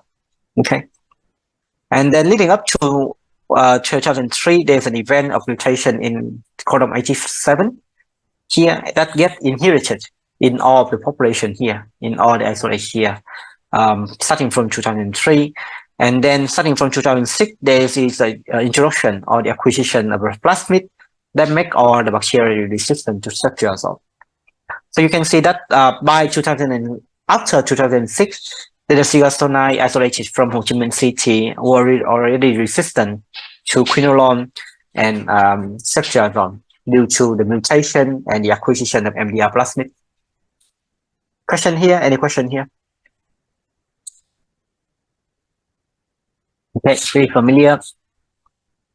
So that is the situation in Vietnam. So how about Sila in from other Asian countries? Okay. So the first part of my projects were to investigate occurrence of what we call fluoroquinolone resistant ceftriaxone. So firstly, we must differentiate between quinolone and fluoroquinolone. So they are a little bit different. So fluoroquinolone is a modified quinolone. So quinolone is the original drug. So quinolone, for example, like nalidixic acid is the original one, and fluoroquinolone is attaching of fluoro, okay, F fluoro, a fluoro group into the drug, so making a drug more potent. So the bacteria resistant to quinolone still can be killed by fluoroquinolone. Yeah, but the one that resists to fluoroquinolone, it will be resistant to quinolone. So we're using a subset of ceftriaxone isolated from a dairy surveillance study in Bhutan back in 2011, 2013. And in this study, they identify some bacteria that are resistant to CYP. So CYP is ciprofloxacin, that is a fluoroquinolone. Okay. So in Vietnam, back in the study that I showed you earlier, we did not have any isolate that were resistant to fluoroquinolone. They were just resistant to quinolone because of a single mutation in gyrate.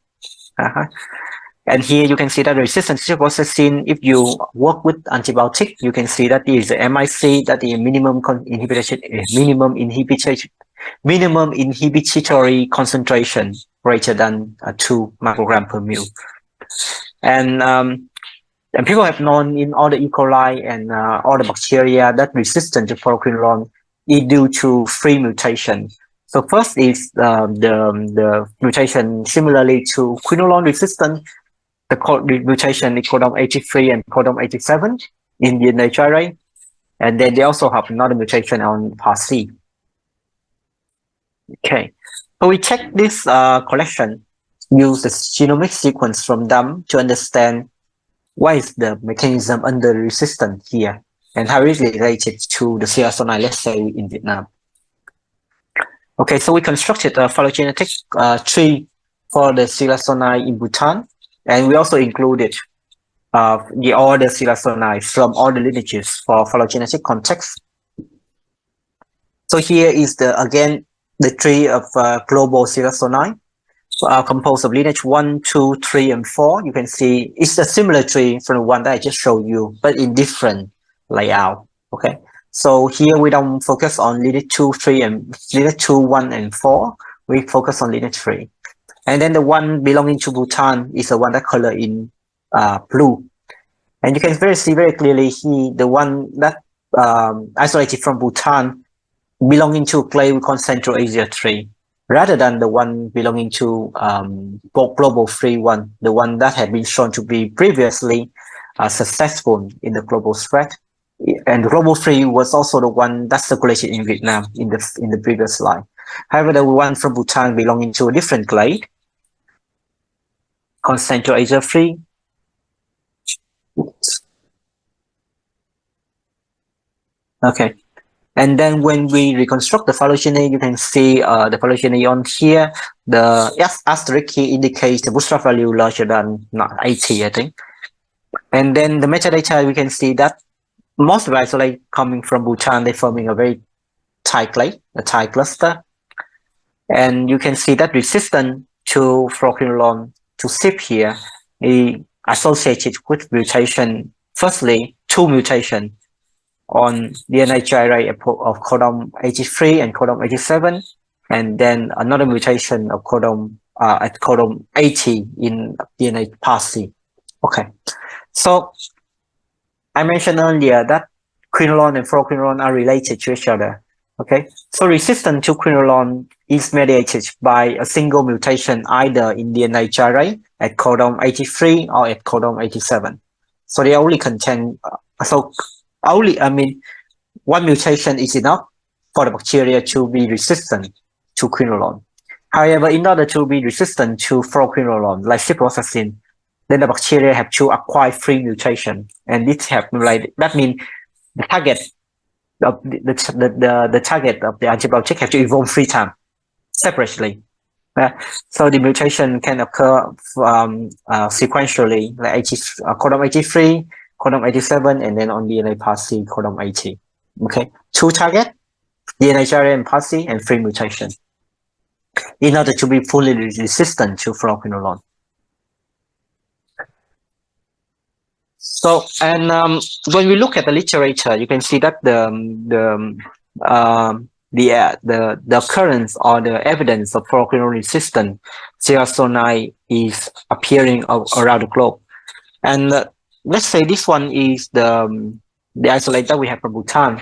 And prior to the use of genetic sequencing, then people usually track bacteria using a method called PFGA. So this method, basically you isolate the DNA of the bacteria, and then you use restriction enzyme to cut the DNA of the bacteria and then run it on the gel. So this is the electrophoresis gel of the DNA, and then each specific variant of clay of the bacteria will produce a specific fingerprint. Okay, so this one is the DNA band on the gel, and if they have similar pattern, you can say that they are closely related, evolutionary speaking. Okay, so this is prior to the day of using whole genome sequencing.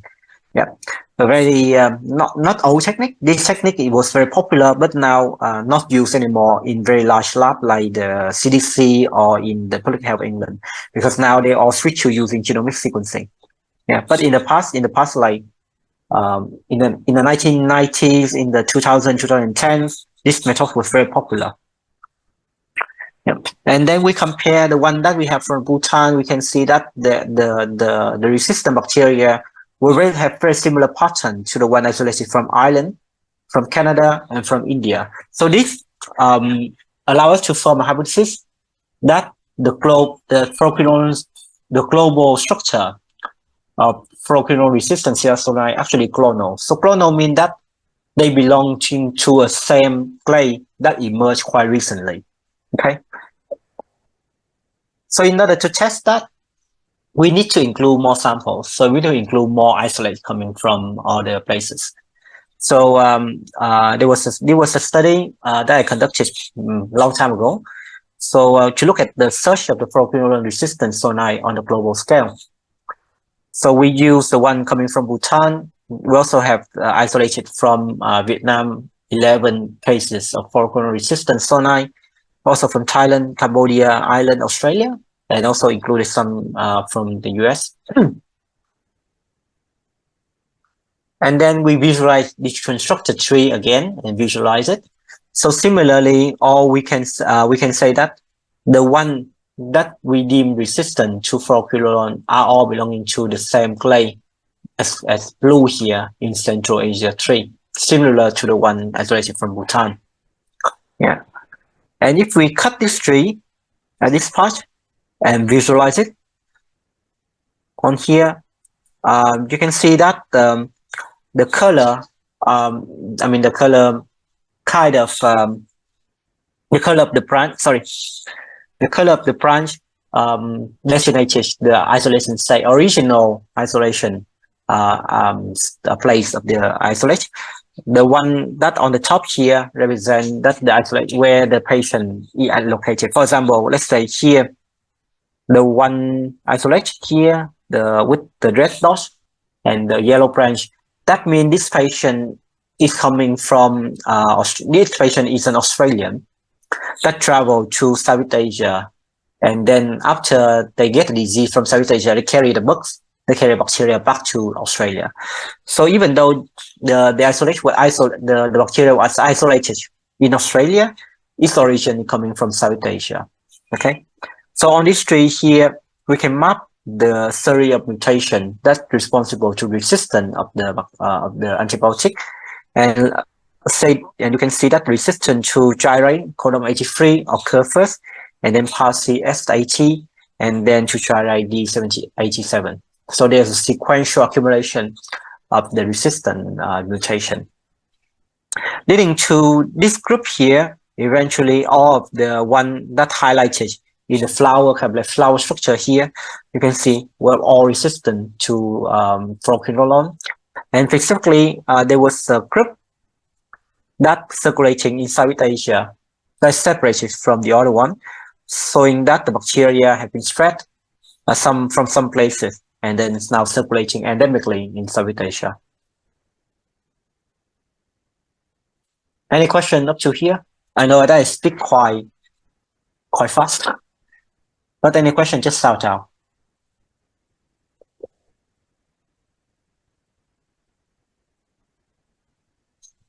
Okay, I think so far so good.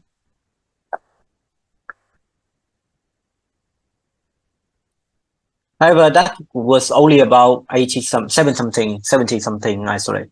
So in the newer study, we collect even more better collection of the cigazonide that resistant to to fluoroquinolone.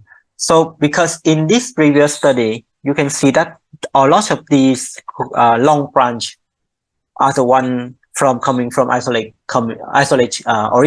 from South Asia. So like in India, Bhutan, or in Pakistan.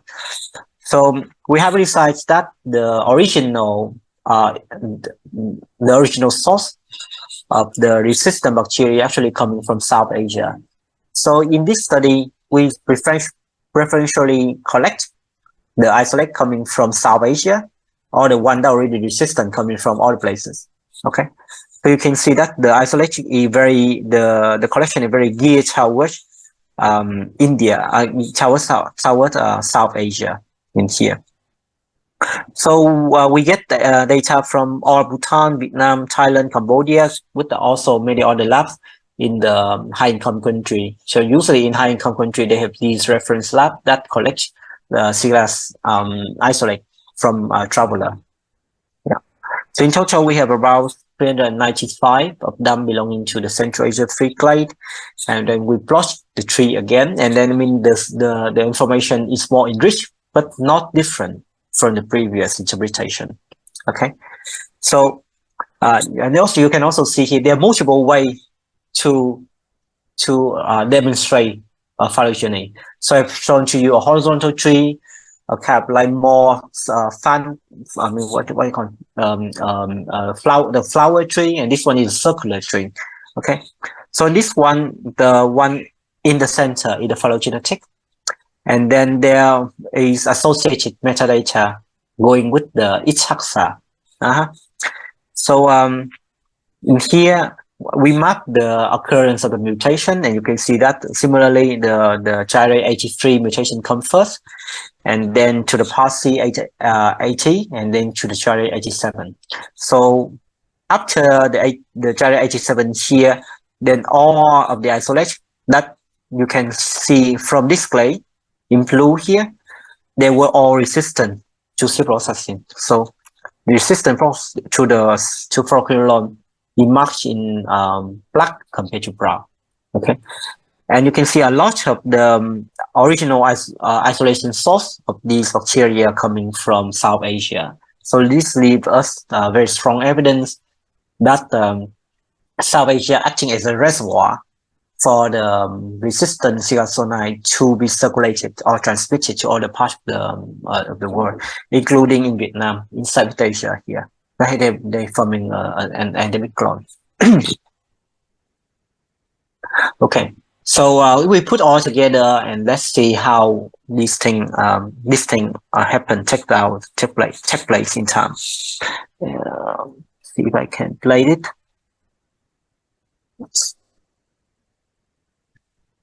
Oh.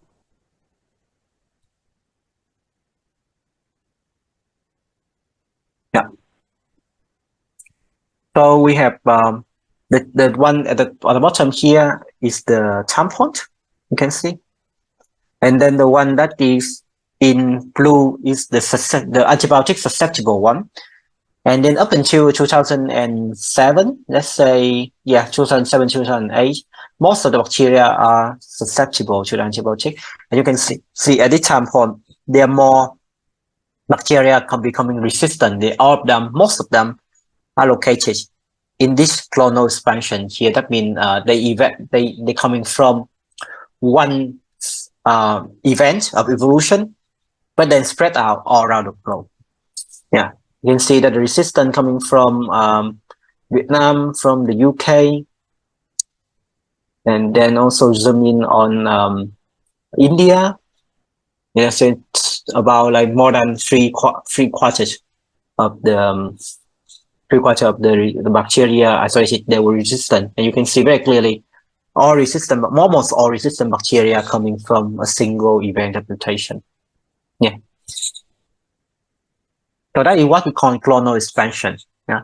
So because the expansion is here, so clonal expansion means that resistant bacteria, in this case, arise after a single event of mutation and then spread out.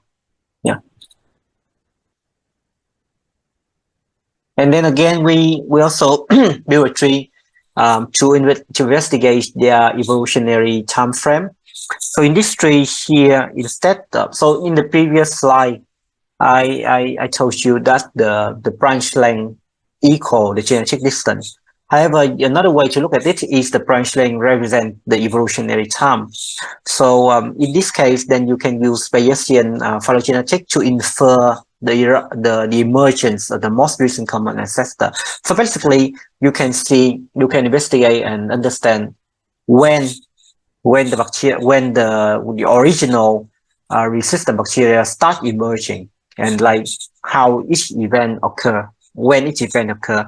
So this one, the Central Asia 3 clade emerged in the 1988, approximately, and then the first mutation leading to the expansion of this resistance here occurred in the 1996. However, it takes the bacteria not likely about not 10 years to acquire another mutation in PAS-C, and then the third mutation follow quickly after that. So there are multiple evidence in the literature showcase that this sequential, the order of these mutation actually allow the bacteria to have the best fitness. The single mutation here may have like some fitness on the bacteria. The one on PAS-C, SAT kind of like compensate for the fitness loss in the resistant bacteria, but it requires the bacteria to quickly acquire another mutation in order to compensate for the PAS-C mutation. Okay, so if the bacteria have all three of them, not only the bacteria can be resistant fully to the antibiotic, it can also survive better in antibiotic as well, because these mutations are compensatory to each other. Yeah. And then after this one, you can see there was event of expansion. They not only circulated in South Asia anymore, but then also spread to South Asia, and another part is spread to Europe. So I mean, like some evidence now suggests that this variant of resistant bacteria now spread into the sexual network of MSM in Europe. So it is not only the problem in low-income country, but also a serious problem in high-income country as well. Okay. Any question up to now?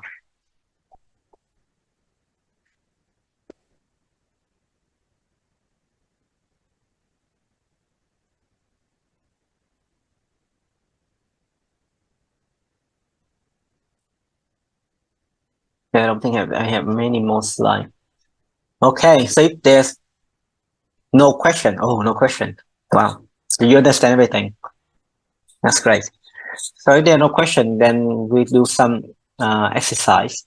Okay, so your turn now. So first one is we're going to investigate a case of ancient tuberculosis in North America. So we're going to look at tuberculosis what we call pre-Columbia tuberculosis. So the usual assumption is that tuberculosis is brought by European to America after Christopher Columbus discovered America. So this it has been known. So that's why the Mycobacterium tuberculosis bacteria isolated from America is very similar to the one coming from Europe, because the European brought them to America. However, there are also incident of report of tuberculosis before Columbus actually arrived in America. Yeah. So how about how about pre-Columbian tuberculosis? So there was some evidence from archaeological sites that there are 3 Peruvian skeleton dating back from probably from the 11th or the 13th AD century with signs of active tuberculosis. So when tuberculosis become very severe, the bacteria will become invasive.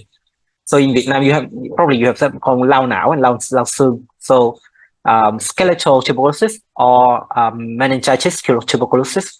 So the bacteria can invade from the lung up to the meninges in the brain and also into the bone. So in the skeleton, people can see some active signs of tuberculosis. And then because the bacteria is conserved in the bones here, it preserves the bones here, you can actually sequence the bacteria out from the bone. Okay. And then these sites are kind of like far from each other on the geography here, even though they are all located in the southern part of Peru. Okay. So they sequence out the TB or the tuberculosis bacteria responsible for the 3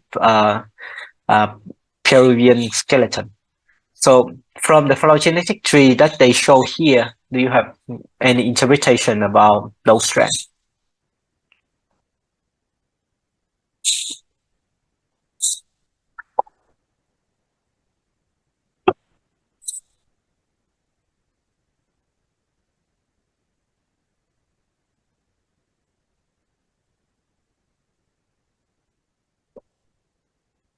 Give you 3 more minutes.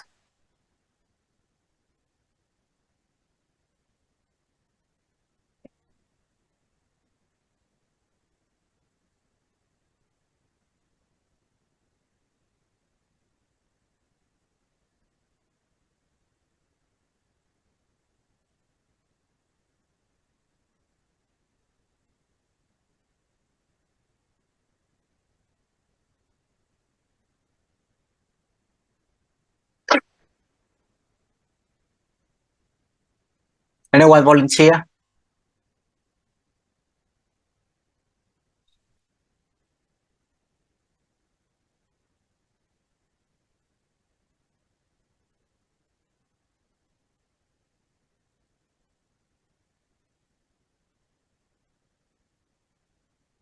Here I have 2 call names.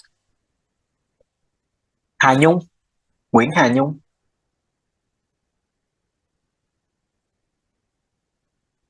Yes. So can you tell us like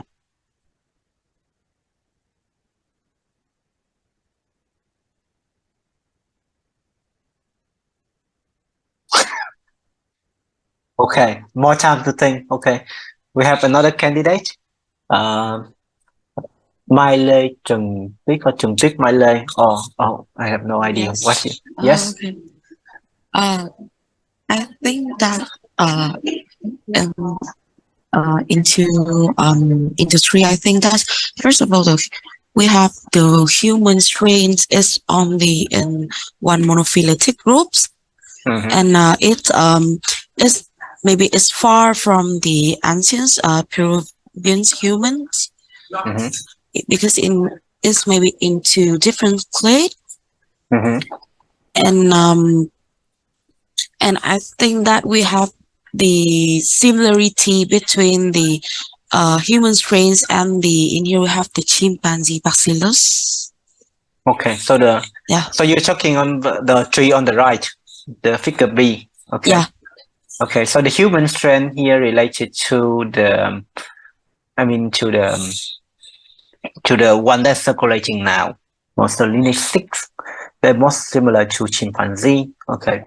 And you said that the ancient Peruvian one, they're very distantly related. Okay, that's right. Okay. Anyone else have other complementary comment? Any other comment? Think there's some that we can. So what is the ancient Peruvian one here? How are they related to other? Giang, Đỗ, Đoàn, Thu, I think. Yeah. Đỗ, Đoàn, Thu, Giang. Yes. Yes.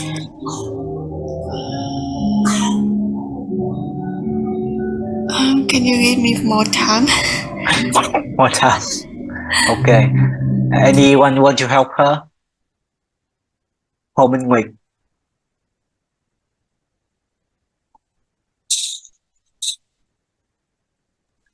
Sorry, I need more time. More time. Okay. Okay, come on. Not that difficult. Miss Vân Anh, you have any idea?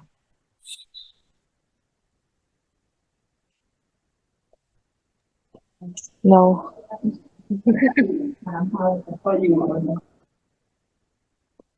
So what are all these Peruvian isolation most related to?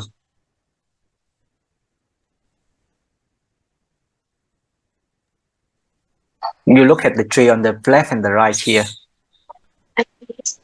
Macro Oh, sorry. and macrotein Mm-hmm. and Pinipedi.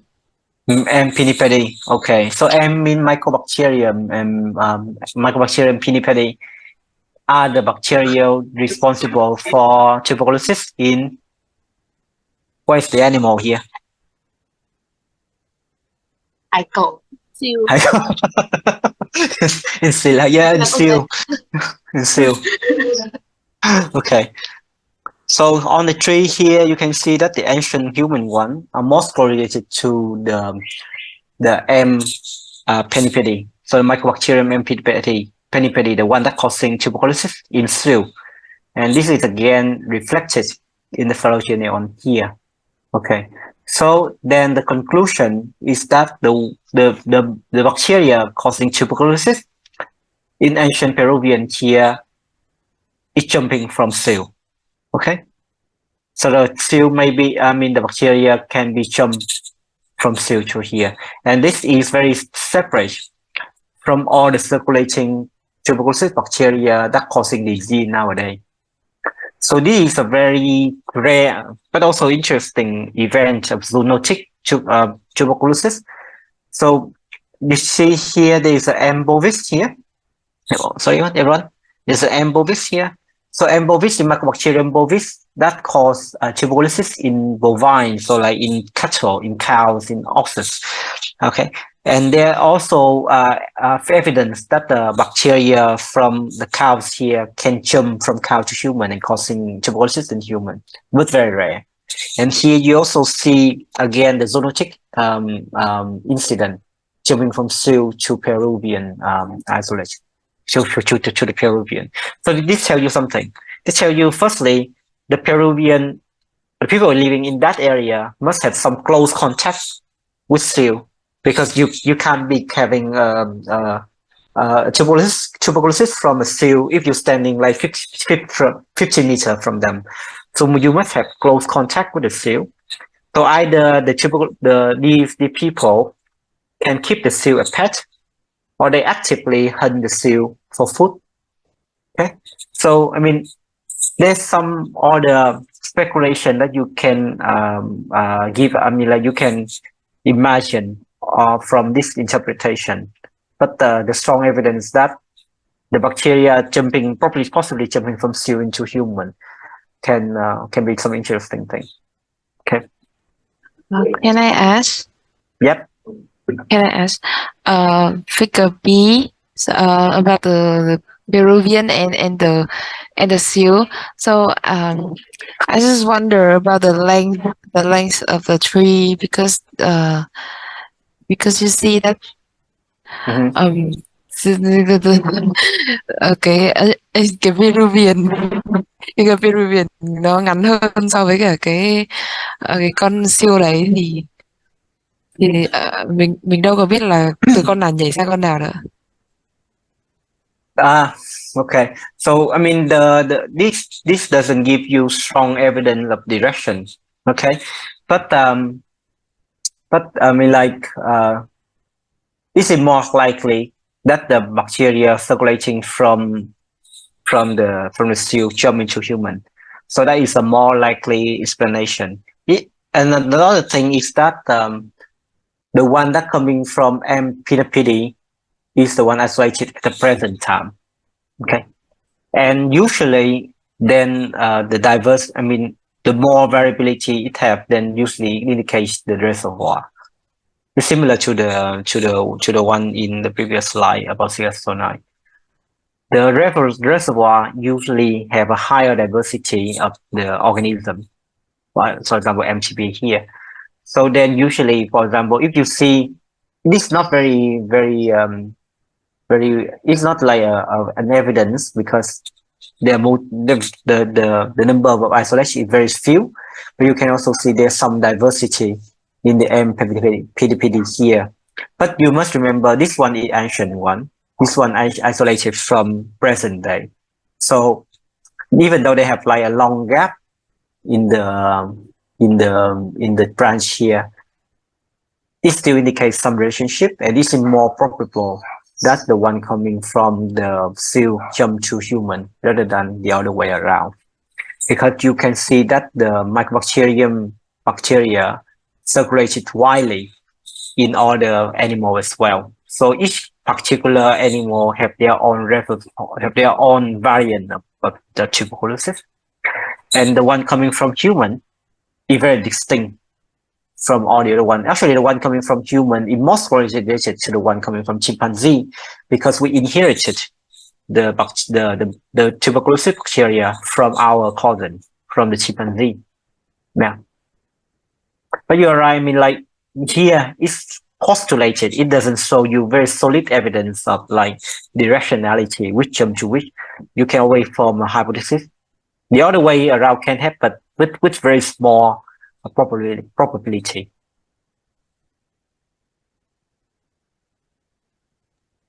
So does a human strain illustrate in here is the human strain in America? It doesn't say here, so it can be human strain coming from many different places. Yes. So it doesn't seem that the Colombians spread the TB into America. Sorry. So, no, I don't think that's right. Yeah, because previously you say something about like the Colombian, they come to America and then they spread the TB to people in America. But I think it's not related to this slide. No, it's not related to this slide. So if you look at I mean, like, because this one is, I mean, like, this one is not answering your question.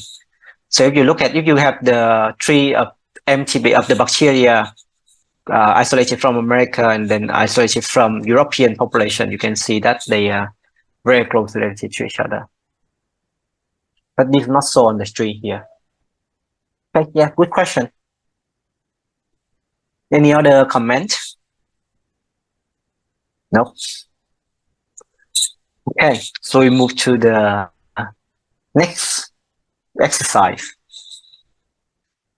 Okay, so this one is a Singapore Zika study. So let's revisit, I think probably you guys were old enough to remember what Zika is. So Zika was quite scare back in probably about 5 years ago, probably about 5 years ago. So Zika belonged to this family called Flaviviridae. So Flaviviridae have a family of virus, having all the viruses such as like dengue virus. So dengue virus, the one causing dengue, so-called sốt in Vietnam. So dengue virus is a very important pathogen. So dengue virus have like dengue 1, 2, 3, 4, 4 different serotypes. And then dengue virus very close related to Zika virus. They both belonging to the same family. And they were both transmitted by mosquito. Okay. And there was big pandemic, not as big as COVID, definitely, but was still quite global.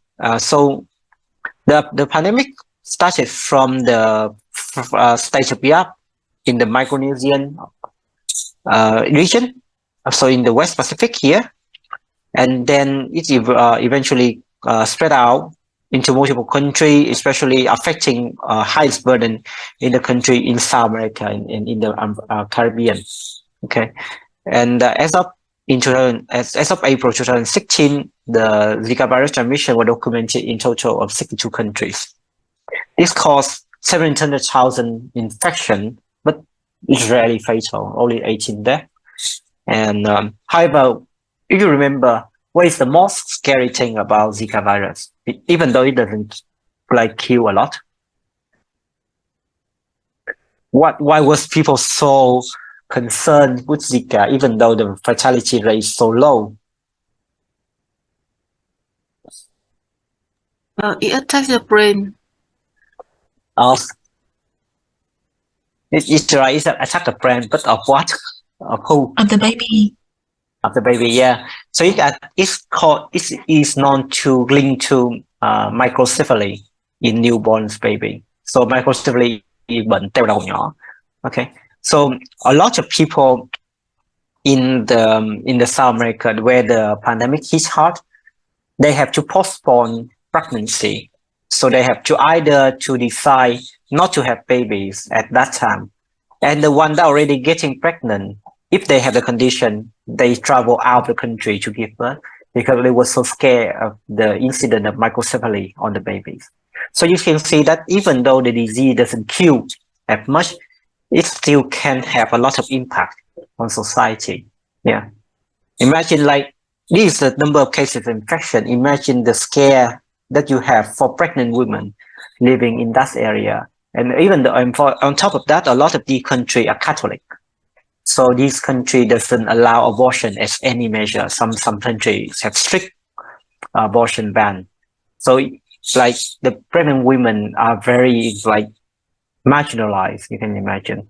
Yeah. And then a lot of them have to get out of the country, have to postpone pregnancy, and then they don't have the right to have abortion, even though they were concerned about their health and also the health of babies.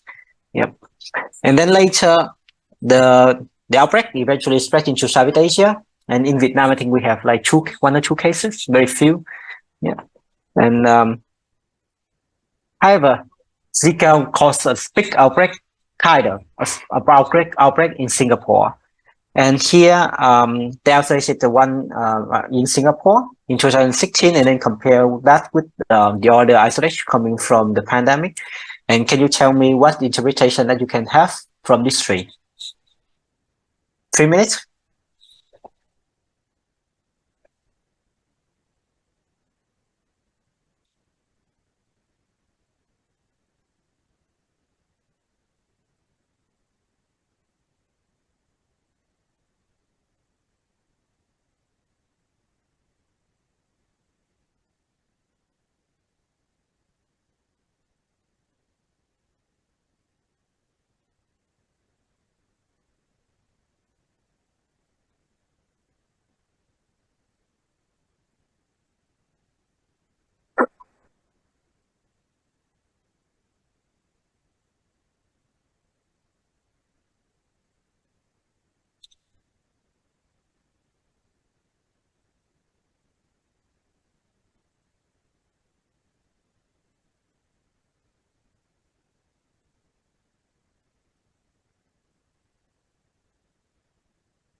Okay. Okay, some volunteer. This one easy. Bùi Bích Ngọc. Bùi Ngọc Bích or Bùi Bích Ngọc. Okay. Yes. Yes. I think the Singapore is a separated branch. Separated. It might be relative with the Pacific Island. This might be what? Sorry, I can't. It might be related with Pacific Island. You mean they are related or not related? Related. They are related to the Pacific Island. Okay. Okay. But you mean that they're separate? In the beginning, you said the word separate. Okay. Okay. Anyone have all the ideas? Hà Nguyễn.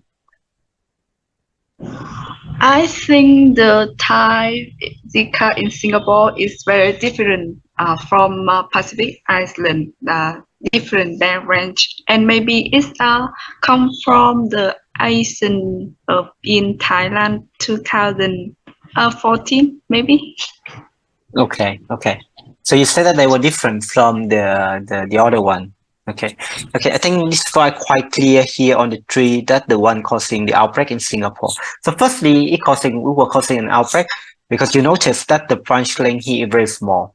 No, the branch length here is very small. So that indicates very low genetic difference among the isolates here in clade A. So this one causing the whole outbreak in Singapore. Yeah.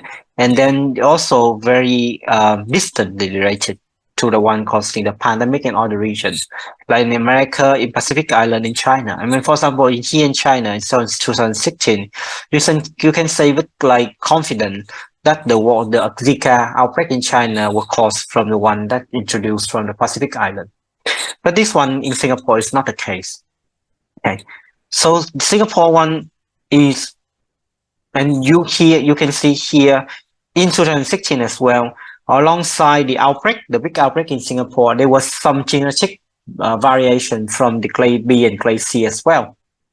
Yeah, so indicating that there's some reservoir for the Zika virus circulating in Singapore for some time, or possibly in other regions close to Singapore for some time.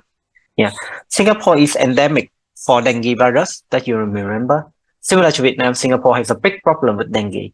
That means the population of mosquito in Singapore is high enough, it's big enough. So it's easy to imagine that the mosquito population in Singapore also have their own Zika virus population. Yeah. But interestingly, you can see the time of divergence between the one causing the pandemic and the one causing the outbreak in Singapore is in 2012. So it's quite recent. So the Zika population diverged one time here, and then causing this one circulating widely in all the regions causing the pandemic, and then another one being quite localized in Singapore or in some parts of Asia. Yeah. So until now, people don't know why. People still don't know why the one coming from Singapore is different from the other. Yeah. But it was quite interesting that initially we thought that the ones causing the outbreak in Singapore is just like introduced from all the places. But interestingly, Singapore have their own reservoir of Zika virus. Yeah, so it indicates that Zika can arise again in Asia in the far future because the reservoir is potentially big. You look at the genetic difference here. Yeah. So you don't know when the next outbreak or pandemic of Zika gonna hit Singapore or the larger part of Asia. Okay. Whoops. Yep.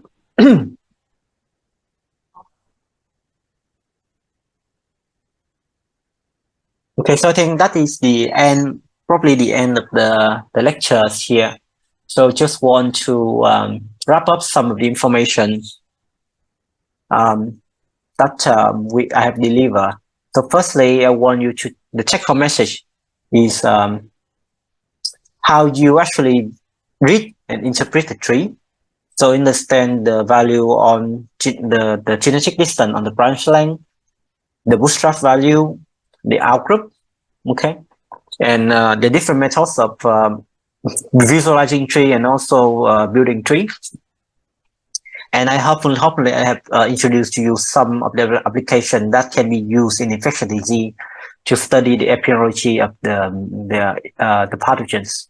So this have been applied to every pathogen that you can imagine. So we're working on bacteria. I'm mostly working on antibiotic resistant bacteria, but the people have used it on viruses, use it on fungi, use it on COVID. So this is an evolving field that is very interesting and can generate very meaningful insight on the picture of pathogen evolution and spread. So any further questions before we wrap up?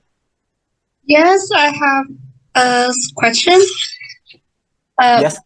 From what we discussed, like we could construct the phylogenetic from the mutable alignment of the genome of any kind of species that we focus on. Yeah. But as I read from your picture and also in some other journal, they use the SNP to construct a phylogenetic tree. Mm-hmm. So I think I was a little bit confused that because if we use SNP to construct the phylogenetic tree, the SNP was coming from the mutable alignment. So like, why don't they use strictly the mutable alignment to construct a tree, like the mutable alignment of the whole genome of some bacteria to directly construct a tree? Oh, okay. Yeah. Okay. What is the difference and maybe the advantage of using SNP other than mutable alignment? Can you? Okay, so Yeah. I think I kind of guess what you mean. So first to clarify, so SNP refer to single nucleotide polymorphism. So you identify the SNP or the single nucleotide polymorphism by doing multiple alignment. Okay, so you get the SNP alignment from the multiple alignment first. So firstly you have to do the multiple alignment.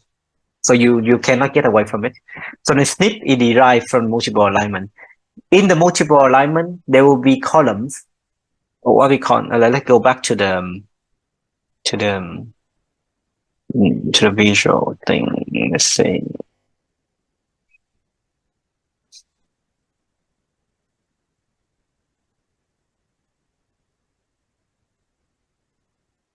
Who's makes the alignment? Oh yeah, here. Let's say this is the alignment that you have. Okay, so the SNP is a column that carrying any difference in the this one not very clear. Okay, sorry. Okay, this one easier. Okay, let's consider this one is your multiple alignment. So within this there will be two portions. So the first one is called SNP column. So SNP is any column that containing a variable difference. So any column that contain more than one nucleotide is called a SNP column. And then anything that is any column that only have one single nucleotide is called invariant column or constant column. So the SNP column is a SNP table, or the SNP alignment is derived from the multiple alignment. So you still first have to do the multiple alignment first. And then usually in practice, we only include the SNP for phylogenetic reconstruction, because firstly, the order invariant, so there are two reasons for it. So if you include all the information like the invariant one, you can also do that for building phylogenetic tree. But then for large data, it will take a lot of time, because for example, the chromosome of the bacteria is about 5 million base pair. And if you do that, if you multiply that for like 200 isolate, that's 5 million by 200. And if you only include the SNP alignment, the SNP alignment can be in the case of like in 1,000 or 10 of 1,000. So that reduces your computational power, your computational requirement a lot. And usually the invariant side don't carry all the extra information in building tree, except for some certain cases.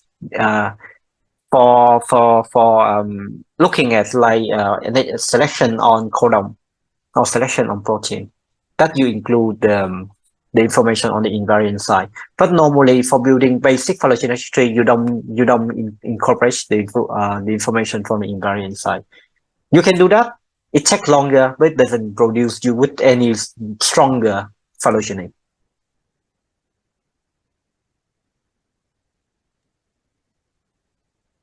So one more question is that because if we are using the whole genome sequencing data to construct a phylogenetic tree,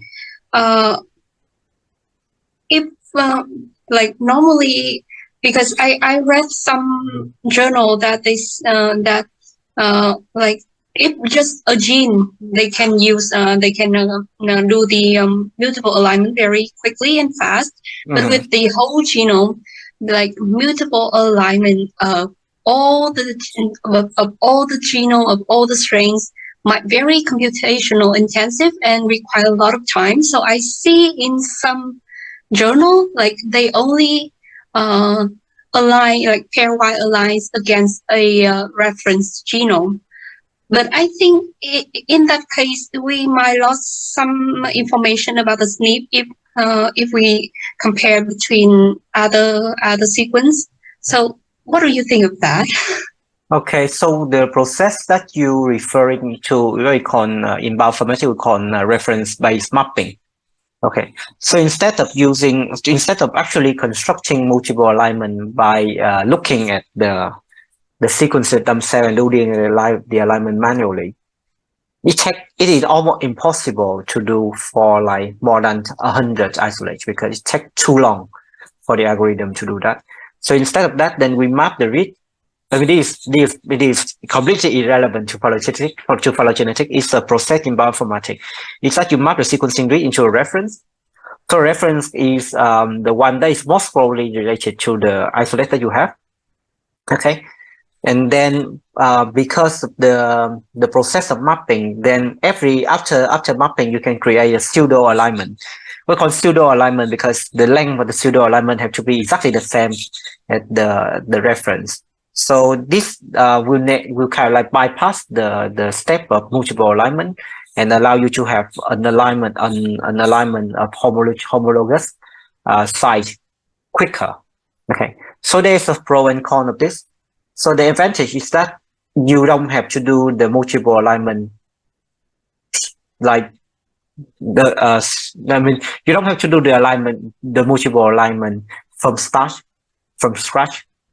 because doing multiple alignment for whole genome is impossible for bacteria. And I'm not talking more like in organisms with higher with bigger genome like in fungi or in eukaryote. It's more impossible. No one do that. Okay. And the disadvantage is that you will lose information regarding deletion and insertion. So in the multiple alignment based on the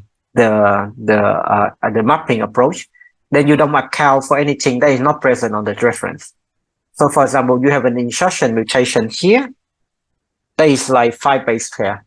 You don't recover it by using reference-based mapping because your reference doesn't include that 5 base pair. Okay, so then you will lose the information regarding insertion and deletion. Whether that is important for phylogenetic, not so much, because the occurrence of substitution is much greater than the occurrence of insertion and deletion mutation. You can see, so for example, 100 substitution occur and only one indel occur. So the information carried by the substitution mutation is much larger and much meaningful for phylogenetic reconstruction rather than all the mutation. So actually you don't do much, except if you're looking at population that is very, very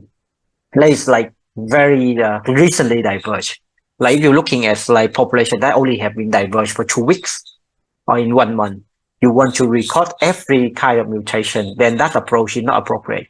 Then you have to recover everything. So there's some other methods like core genome reconstruction, that is not there is not that's not reliant on reference-based mapping that you can explore. Yeah, but usually then relying on substitution on the reference-based approach is already enough if you have a diverse enough population.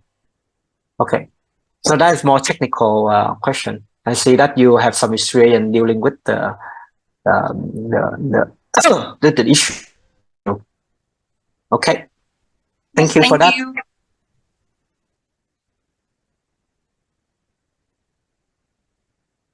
Any Hello.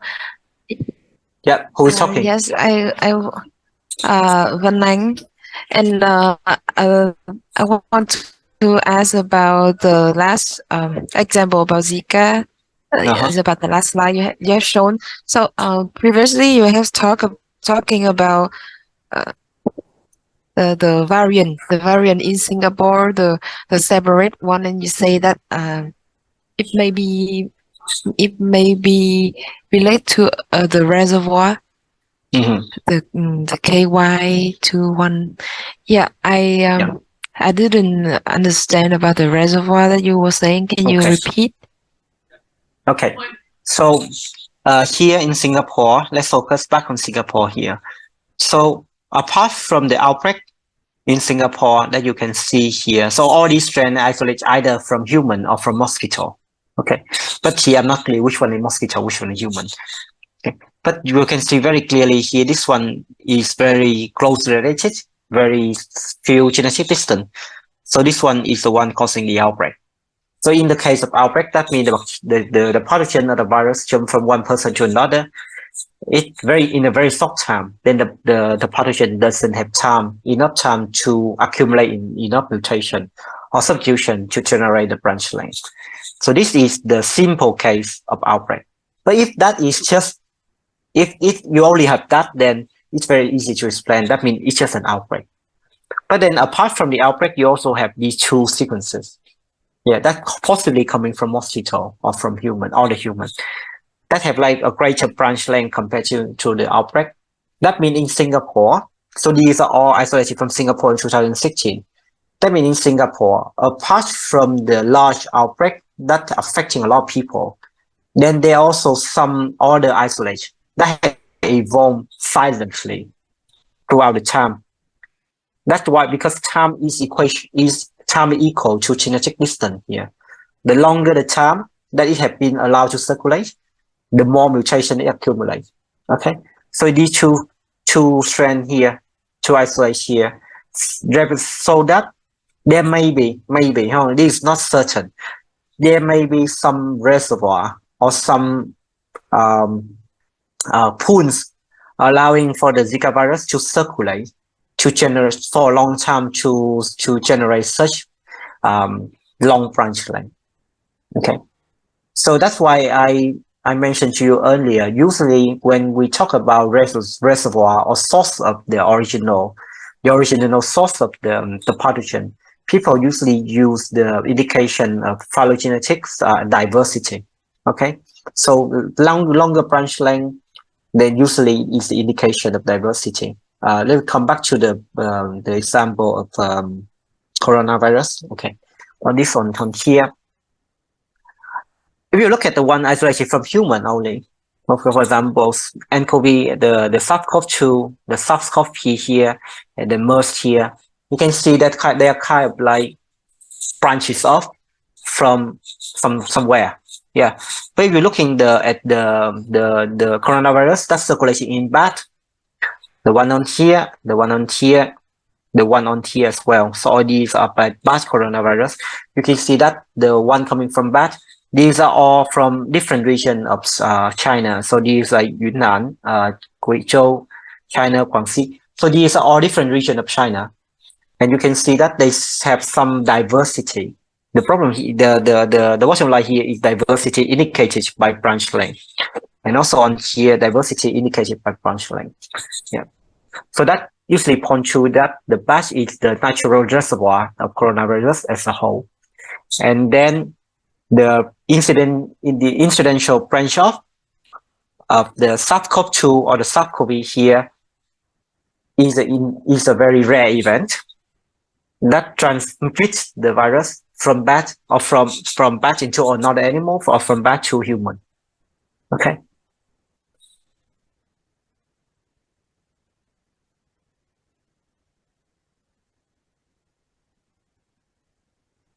Yeah. Sometimes it's easier to see when you have a bigger collection to indicate whether there is a source or a reservoir. But sometimes the sampling doesn't allow you to have solid conclusion on that. Yeah. So the case here, for example, people still argue up to the day now what is the probable origin of the SARS-CoV-2 here, because the branch length of this one and this one, the most correlated on this tree here is quite far. So this patch here is not the immediate origin of the SARS-CoV-2. If we can identify some other coronavirus that sits closely here, that just serve like an outgroup on a threshold here, then that could be the immediate host for the SARS-CoV-2. But I think to this day, people still have difficulty tracing down that host. Yeah, you were saying that there may be some host that they haven't identified. Maybe that host is the one that lead to COVID-19, not the bat, right? Yeah. Maybe. So maybe Okay. we don't know because you don't have the information on Okay. here. And actually, But it still come Yeah, from China, because- right? What? Sorry, Jose? But the SARS-CoV-2 still come from China, right? Yeah, SARS-CoV-2 is still coming from China. Yeah. Okay. So it Why they just deny? just That's deny. Political reason. Yeah.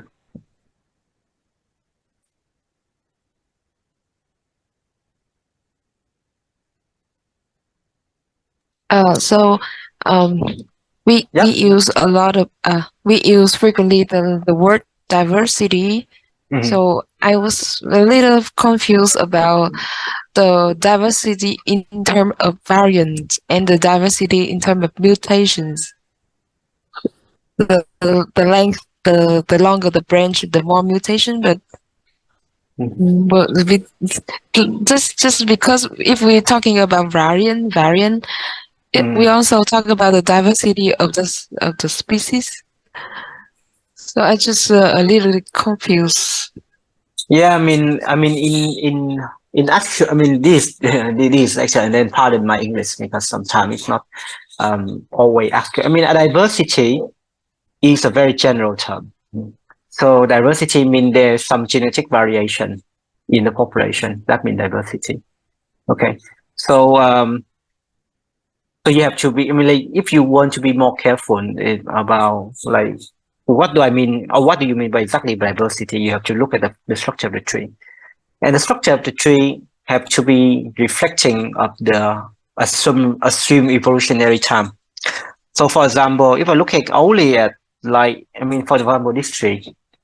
I mean, this tree doesn't have time, so we don't know, but we can estimate that the evolutionary time frame spanning the whole of the tree could be probably in 10,000 of years. Okay, let's say 10,000 years, for example. Then any branch length here, even though it's small on here, still have meaning because the time scale is so long. So I mean, diversity is a very vague word. Yeah, it usually just means there's some genetic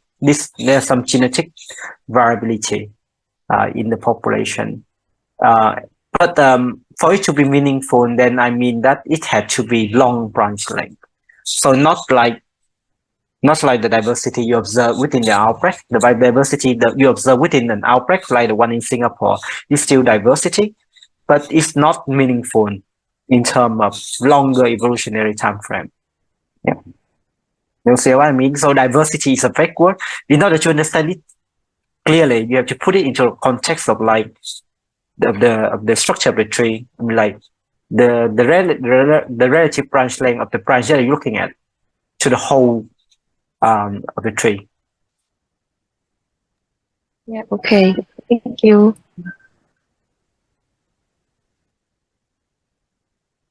Okay. Very interesting question. So